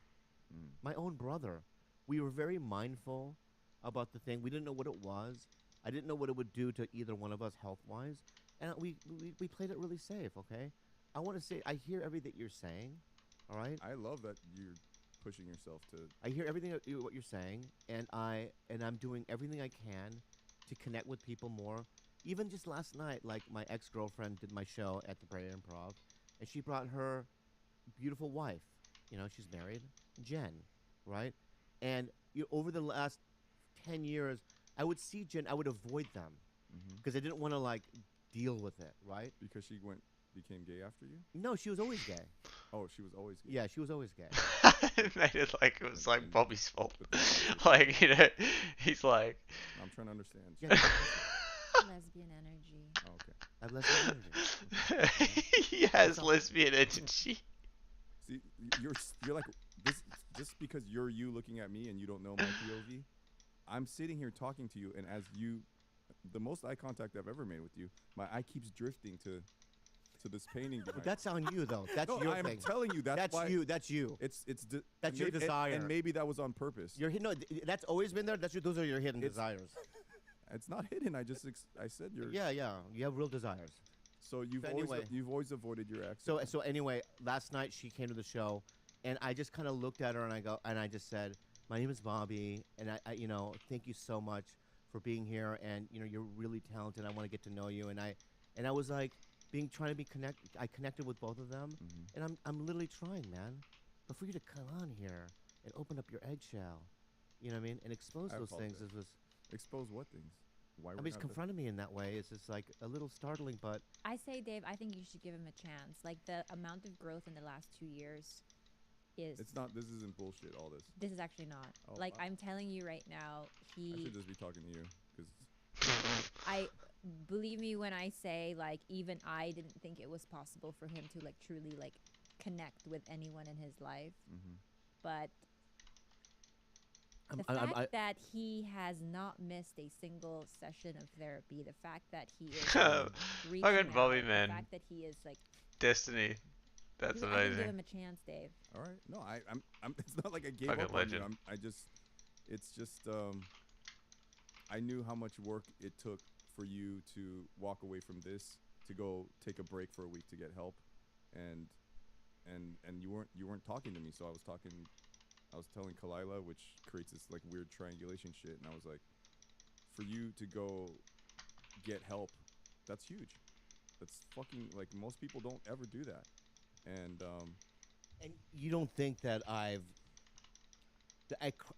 credit you with that because it's like when my dad just stop. All right, let me talk, man. It's my fucking show, like you said, man. It is your show. All right. Sorry. Well, welcome, and I love you. I'm happy to be here. And I'm happy that you're here. No. Oh no.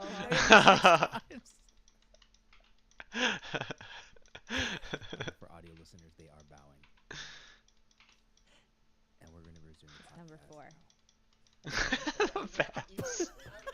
I'm even gonna break that. Okay, I'm going to not even do the 6-9 thing, 3-6-9 thing. Oh wow. Okay. Yeah. I'm gonna evolve above it. Yeah. Okay. All right. But what was a real big breakthrough for me at that place where he got help was one of the guys that you recommended. He sat me down during a family session and he basically explained what adult ADHD does to a relationship, compounded by obviously the other stuff. Right. And I was like, oh my God, there's either a radical acceptance for his inability to sit still, or I'm gone. But that really changed my perception of him a lot. Even the whole Candy Crush thing, having 6 gadgets at once, it's a comfort thing. He's seeking a comfort there. Yeah, and I get what it is. And I also have to say that, like, when my dad died and I went to the place and I had my breakdown or whatever, and I got sober again. Congratulations. Thank you. And then the pandemic happened. It's been this last couple of years has been a real growth for me. And, I'm going to continue to see my therapist. I'm going to continue to attempt to try some of these tools and be also, do I slip into, like if I'm at dinner, do I slip into looking at my Instagram or whatever? I do, right? Do I catch myself a lot of times doing things that I don't want to be doing? Yes, right? But now I'm aware of them. I try to nip it in the bud and I try to change my behavior. Why don't you just block your phone? What do you mean? Like if you you just sat here and you identified the things that, and you can correct those things. Yeah. No. And I knew that was gonna happen. No. I knew what?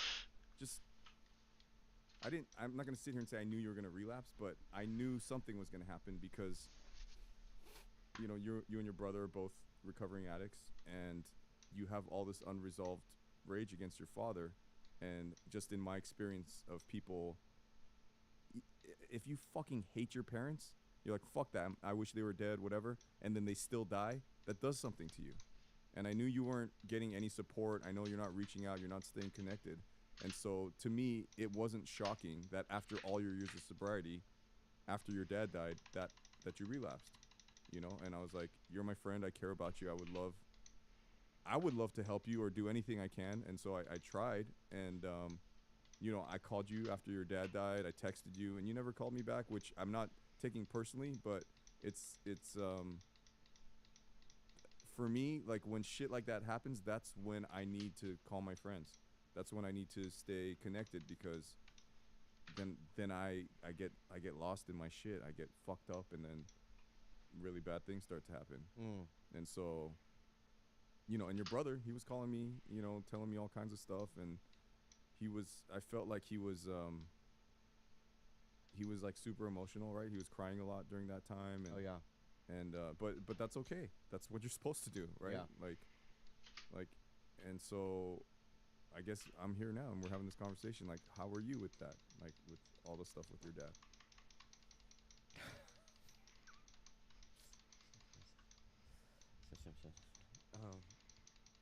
I'm good with it, man. I'm It's dealing with been it. a year and a half?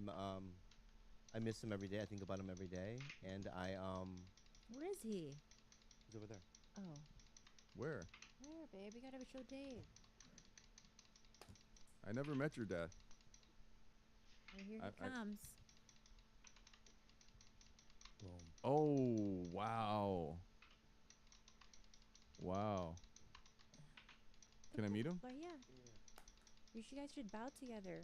I'm not bowing anymore. No, Dave's about to meet him. I think about. Oh, it's tradition. I forgot. Fuck, man. His knees are like bleeding.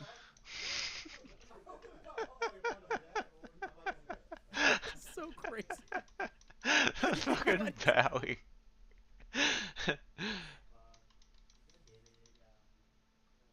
Fucking unbelievable.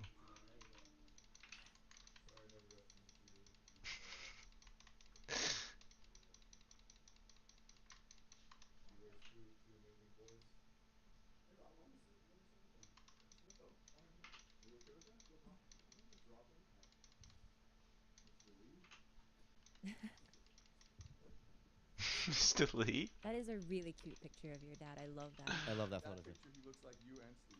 Yeah. Yeah. Like that vest over that polo. Yeah. So cute. You know, there were times when, if I look at that photo, there were many times where he was that guy. Smiley. Just sweet and warm and smiley, and yeah, I miss that. You know, it's Do those memories come often? you know, it's funny. It's like the stuff that's negative happened so early on, and I think it's so deep-seated and so just rooted into my body deep that, like, it's one of those things where was so used to coping. It's just because it's always been there that I'm so used to coping with it, you don't even recognize it's there, right? So it's like that guy, you know, showed up in my 20s, you know, just like this kind of this warm, you know what I mean, very funny. He'd fart in your face if you're laying on the couch, kind of a guy, you know, and he didn't speak English very well. So I don't know his innermost feelings about anything, about what life is about, I didn't know what he cared about politically or about. Did you ever ask him? Yeah, he just has no answers for me. I don't know later, I tell you. I don't know how to tell. Did he have connections with other people, like different people? No. I mean, dude, you have to imagine, when my dad died, so this is what happened. You know what my dad said? What? What you just said right now, it sounds like your dad was like, didn't have the words. He's like, oh, it's too hard to explain or something. Yeah.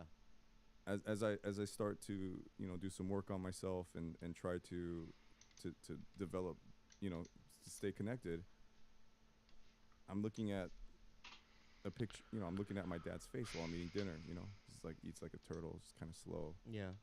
I think it was after Thanksgiving, and I say, I don't fucking know you, dude. Like, I'm old and I don't know. I'm like a man now. Yeah. Like, I don't know shit about you. Yeah. I know some stories you told me this and some stuff that my aunts told me, but I have no idea what you think about. Like, I don't really know you. And he's just sitting there like this. And I go, hey, I'm a grown up now. I'm living my own life. Do you want to get to know each other better, deeply, or do you want to keep it the way it is like this? Keep the way like this. I know. And I was like, you know it. what? Hurts a little. It hurts bad. But thank you for your honesty. Yeah, yeah. They You know? because they come from a culture that they don't do that. Right.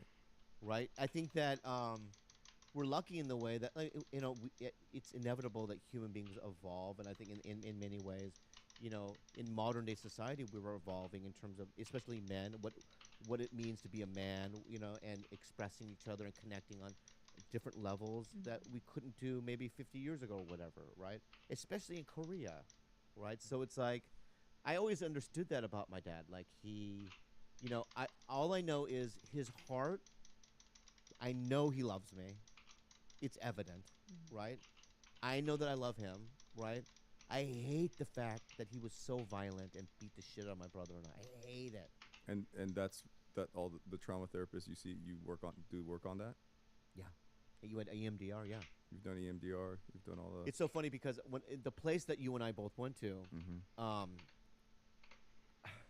I did a session and an EMDR session, and I went haywire. I blacked out, and I punched a hole in the wall, right? But then I saw another painting. It had fallen, and there was a hole in where that painting was covering. And I go, after I calmed down, I'm like, security came. They knocked on the door. Are you okay? And my therapist said, it's fine. And I looked at the hole, and I go, I didn't do that one. And the lady goes, your friend did that. That was me. Yeah, I know. Because your friend did that hole. It's nice to meet you in like drywall patches. and, you know, we went to a place. Yeah. But I've been to all the places. I know you have. I've been to PCS, Pine Grove, The Meadows, Esalen, Hoffman. I've done all of them. If someone tells me this is the place, so I've been to like any place in America that is gonna help heal my brain and change me. I just went there. So I'm talking about, you know, years and years, and I blacked out. I don't know what happened in that room. Yeah. It just all of a sudden there was holes in the wall. Yeah, yeah. Jesus. And they're like, so you know, like we're trying to be a therapist, but also you're gonna have to pay for that. You know. Yeah, yeah. They just covered it with a fucking painting. Right, and then so people are like, I've done it all. I've done. If someone says experimental therapy, like we could do this all day. Talk about my dad beat me. He did this. You could do talk therapy, and I've talked. You know, I've been in the. I'm not a therapist, but I've been in a room with a therapist for not hundreds, but thousands of hours now. So like I've heard a lot, and yet, you know, for me it was helpful to punch a hole in the wall in a safe place. Yeah, me too. But at the end of the day, all those places are still a business. Yeah. Right? Yeah. They're like, oh shit, Bobby's having a breakthrough right now, but we can't afford him hurting his hand and then a lawsuit and whatever. Yeah. And so all these places, I'm like, oh wow, whatever this experimental thing of me doing this is, it's starting to work, but then they cut it off because they're like, oh, Dave, calm down. It's getting a little. Yeah, yeah. It's getting a little, and I go, why are you stopping? I'm having a breakthrough. Yeah. And they go, we're a business still. Yeah. We got lawsuits. This is an office. Yeah. There's people. There's you know, and I go, oh, well, I can afford that. I'm an artist. I have an artistic license. Yeah. And all these words, like mental health, depression, ADHD, 12-step program, addict, like all the words, they're all like, they sound. I don't want that. But if I hide everything as an art experience, right? Like this is an experience with an artist, and then I don't have to, you know, subscribe to like, this is a business and it's about making money and whatever. So I took all those things and it's like when you introduce play and like, it's like I don't know how much me talking about all the traumatic things that have happened to me, it helps. I'm not saying it doesn't help, but I'm saying like you used to always make fun of me because you were in before you relapsed, you were sober for how many years? 17 years. Yeah. So you'd always hang that over me. You're like, it's pretty cute, Dave, that you're starting to get help. I got 17 years. I got 17 years, Dave. When you get 10 years, then you can talk to me. And I'm like, first of all, it would never sound like that. I can imagine him saying it. You know, talk to me when you're 17 years. I mean, I would never Talk say to me when that. you have 17 years, Dave. You would say that, and you did say that, and everyone in this room knows it, because that's what you sound like when you're natural. And oh my god. Is that the egg? Yeah. Oh, the egg's cracking. coming out. Yeah. Is it balut or is it like Is that normal? balut? No, it's not balut. Hey guys, we're gonna take a really quick break to share something very personal to us here that we use. Enjoy the rest of the show. All right, so you would say stuff like that. No. You're telling me that you never shamed me like that. I don't think I would have shamed you like that, but you know, if you're saying that I did, then I did from your perception. You said that. Okay. You're like, Dave, I'm not a newbie to this program. I haven't taken a drink or drugs in 17. You know, you would say shit like that, and I'd be like, okay, I'm happy for you. I'm telling you, I'm just starting this. Because I would only say that if you kind of poked at me, right? You know what I mean? Like trying to like teach me about some shit about recovery. And then my defense. Yeah. Sat down And you're like, I know what you're going through. I've done it all. Yourself. I know where he's coming from. Oh, I poked. It's a bow break. Bow break. Oh. It's a hard You reset. get up first. No, you get up first. Yeah, I will. Okay. Why? No, you're the king. You get up first, and then. No, I'm not gonna get up first. You first get up first. You get up. Claudia, do something. Just a bow break, guys. But man, Bobby's shivering. It's crazy.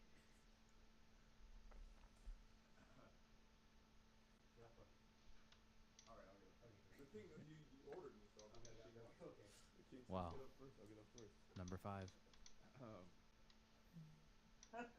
I'm proud of you guys. I feel like this is breakthrough. This is breakthrough. You know what? And I'm gonna call you now, and I'm gonna be that guy, man.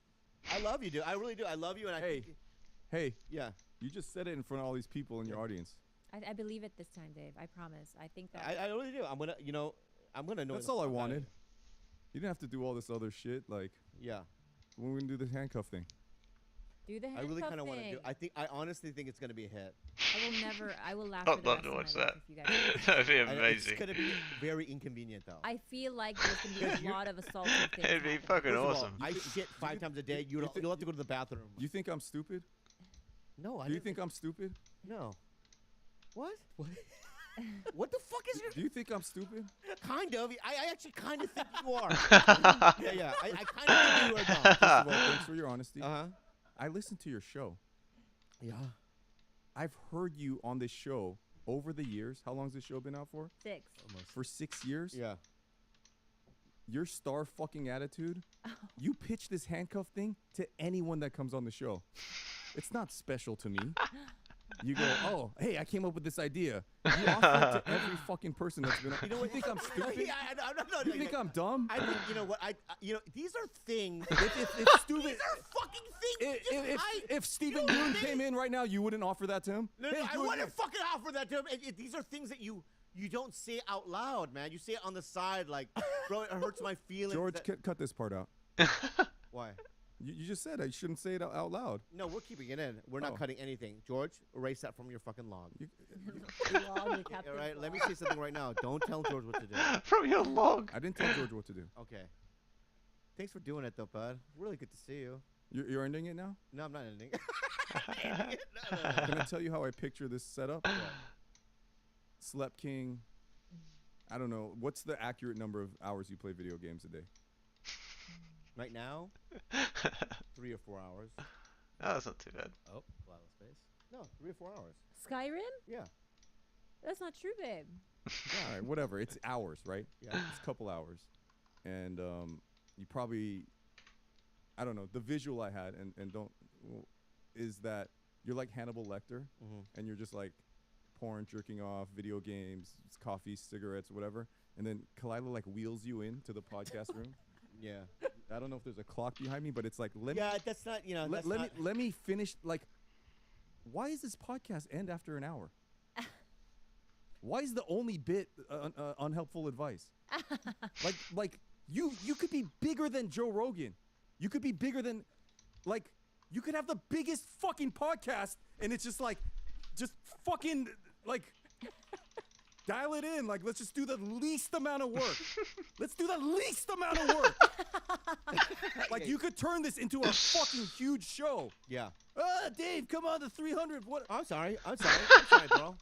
This isn't my only dream, dog. So what's your dream in Hungary? Your dreams came true in Hungary? No, but your dreams came true in Hungary? It did kind of. What happened in Hungary? It did kind I did a movie. So that's your dream, right? I'm doing a bunch of shit. I sold a TV show. I do this. Congratulations. I do stand-up. You know what I mean? I do 2 podcasts, right? Congratulations. I do one with Andrew Santino as well. That's doing very well. Thank you, George. Right? My point is that I've got a lot of balls in the I haven't been looking at George while I've been. I got a lot of balls. I'm juggling 8 balls. As I'm telling you this shit, I just see his head going like this. I see Gilbert over there. Yeah. They know it's true. What? Like. In my whole life of knowing you, I gotta get on this single camera sitcom. I gotta be on this movie. You've been on movies with the biggest movie stars on the planet. You have been on sitcoms. You do like. I just want to do. My dream is when I first signed up for open mic. Yes. Back when I was 23 years old, was I just remember signing my name and going, I want to do it all. I want to try it all. I want to do stand up. I want to act. Maybe if I can do radio, that'd be cool. I want to do animation, and I've done all of it, and I still do all of it, and nothing's gonna stop me because my dream, it's all encompassing all of it in so one which little one? ball. Which one of all? And I'll be here to say you have done all those things. Which one of those things makes you the happiest? Doing the 2 podcasts, right? And also I like acting. And then stand up next. So stand up's the least. Stand up for me is something that I'll always do, right? I did it last night for the first time in over a year, which went really well. It was so fun, and I did it with new material. Yeah, I did 4 new jokes that Wow. It was fun, and then Chris White?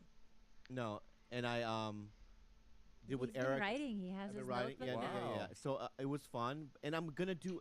Listen, dude, You guys gonna be offended if I ordered Postmates to the house? No, I thought we were gonna go eat for it. afterwards. I didn't know if you'd have food here, so there's certain things that don't deliver to my house. So I checked here and I ordered. I got some for I know everyone. what you mean. You're right. Well, what It's did you like a- order already? He's here right now. Can I get it? Yeah, I'll go get get it. it. No, you can Go to What Snaggy. is it? Oh my God! When did you order it? Before the podcast? I'll tell him someone's coming out. Okay. Yeah, I ordered it right when I was pulling in. I just.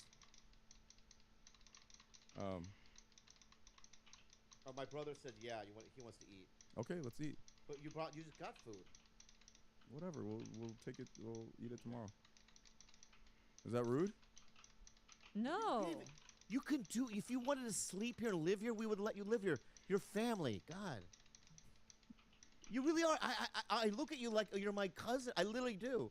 Like we share What the have I same been blood. so far? I've been a warlock, your uncle, I know. a wizard, and your cousin. Oh. There's something about you.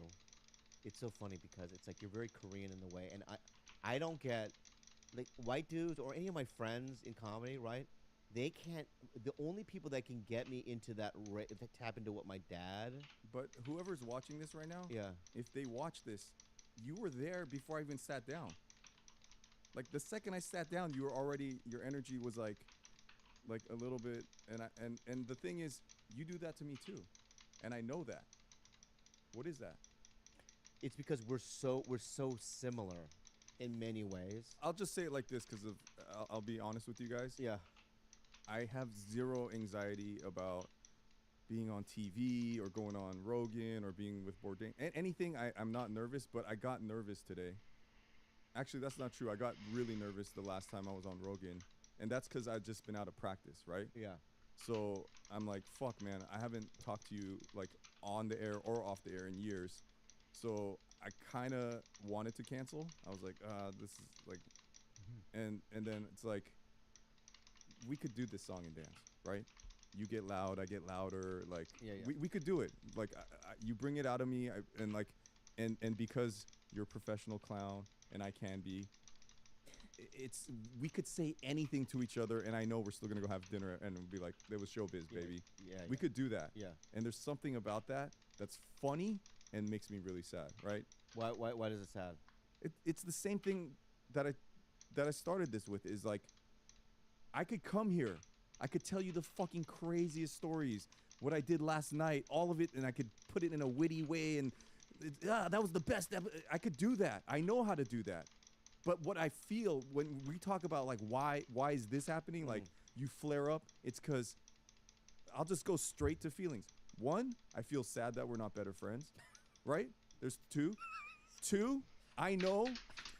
I'm telling you how I feel. I know it's just. Can I do? I'm telling you how I feel, and then you can tell me how you feel. I'm telling you how I feel by laughing. Go ahead. And then two, it's like when I say the old shit guy and you start to come out, I'm not saying that to insult you. I'm just that also makes me sad that I'm like, here's this guy that I look up to, that's funny, that's talented, and like, oh man, I got turned down for this thing, my script. Hopefully this guy gives me validation, and it's just like, you can have it all. You can have it all, and like even me checking in on you after you got out of the hospital, I was like, I've been there. I've been doing that for years. I can help you, and hopefully you can trust me or look to me as one of many people in your life that can help you. And I said, the number one thing that I was like, I have to do after I got out of the most expensive like mental hospital was like, I need a podcast. Right? I was there for 90 days, and like I was like, oh, awesome, Critter, but like everybody, like I have to. I haven't done my own fucking show for 7 years now. Yeah. If I decided I wanted to start it tomorrow, those people are like just waiting. Yeah. If you decided I need a week, 2 weeks, 3 months to work on myself, none of these people would go anywhere. They'd wait for their king to come back. They'd bow to you. Damn it, Dave. It's a bow break again for our audio listeners. Is that the 6? That was a 7. Oh, 7. Wow. And so it's like I told everyone in my team, I go, do you know how much shit I just learned in rehab? Yeah. Do you know how much shit I learned at this mental hospital? Do you know how much shit I learned at this mental institution? It's my duty. It's my responsibility to entertain my fans, and I need to share all this info. And they're like, you are so fucked up still. Yeah. You're so fucked up. Why don't you integrate these things into your life before you start sharing them? Mm-hmm. And so what did you do? You podcasted like the week, I think even from the hospital. And I go, oh, God, I wish you didn't do that. And it's like, I care about you. And it's the sad, it's like, you don't got to do shit. It's fine. Everything is fucking You should fine. know that fine isn't an emotion. Is fine. Fine is not an emotion. Okay, fine's not an emotion. Everything's all right, you just said it. It's fine, right? The same way you poked me with I got 17 years under the belt. I don't want to be fine. I want to be That's great. you. I want to. That's you. I want to. You don't want to be fine. I want to thrive. I'm okay with where I'm at What right is now. sobriety to you? What? What is sobriety? You're not my sponsor. Why were you even talking about this, man? Because you just said I'm fine. Yeah, everything's. Listen, I feel great.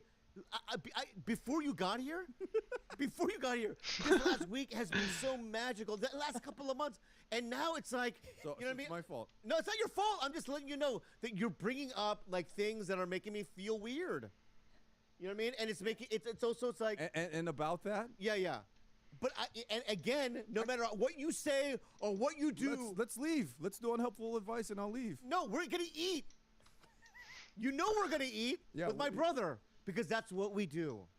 We act like this, and you confront me about like real personal shit, right? And stuff. And I'm telling you, I'm working on these things, right? And then you keep coming back to like all those times that you keep coming back to this shit, and it's like what my feelings? Your feelings are fine. Everything's good. That's what you explained to me. You explained to me I got 17. You never seen me when I'm drunk. You never seen me when I'm high. You don't want to be around that, Bobby. Yeah. And I go, okay, but is that's what I asked you then. I was like, is sobriety just stopping the drink?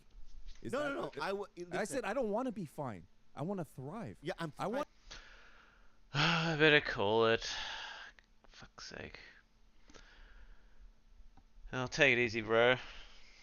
Thanks for coming in. I'll be on to Moz anyway for more late night bullshit. I joined the Wild Frost Discord, and they've got like what we're up to, so you can like see what parts of the game they're working on. Saw them working on it on like Monday morning. I was like, good work, boys. Keep going. Code faster, please.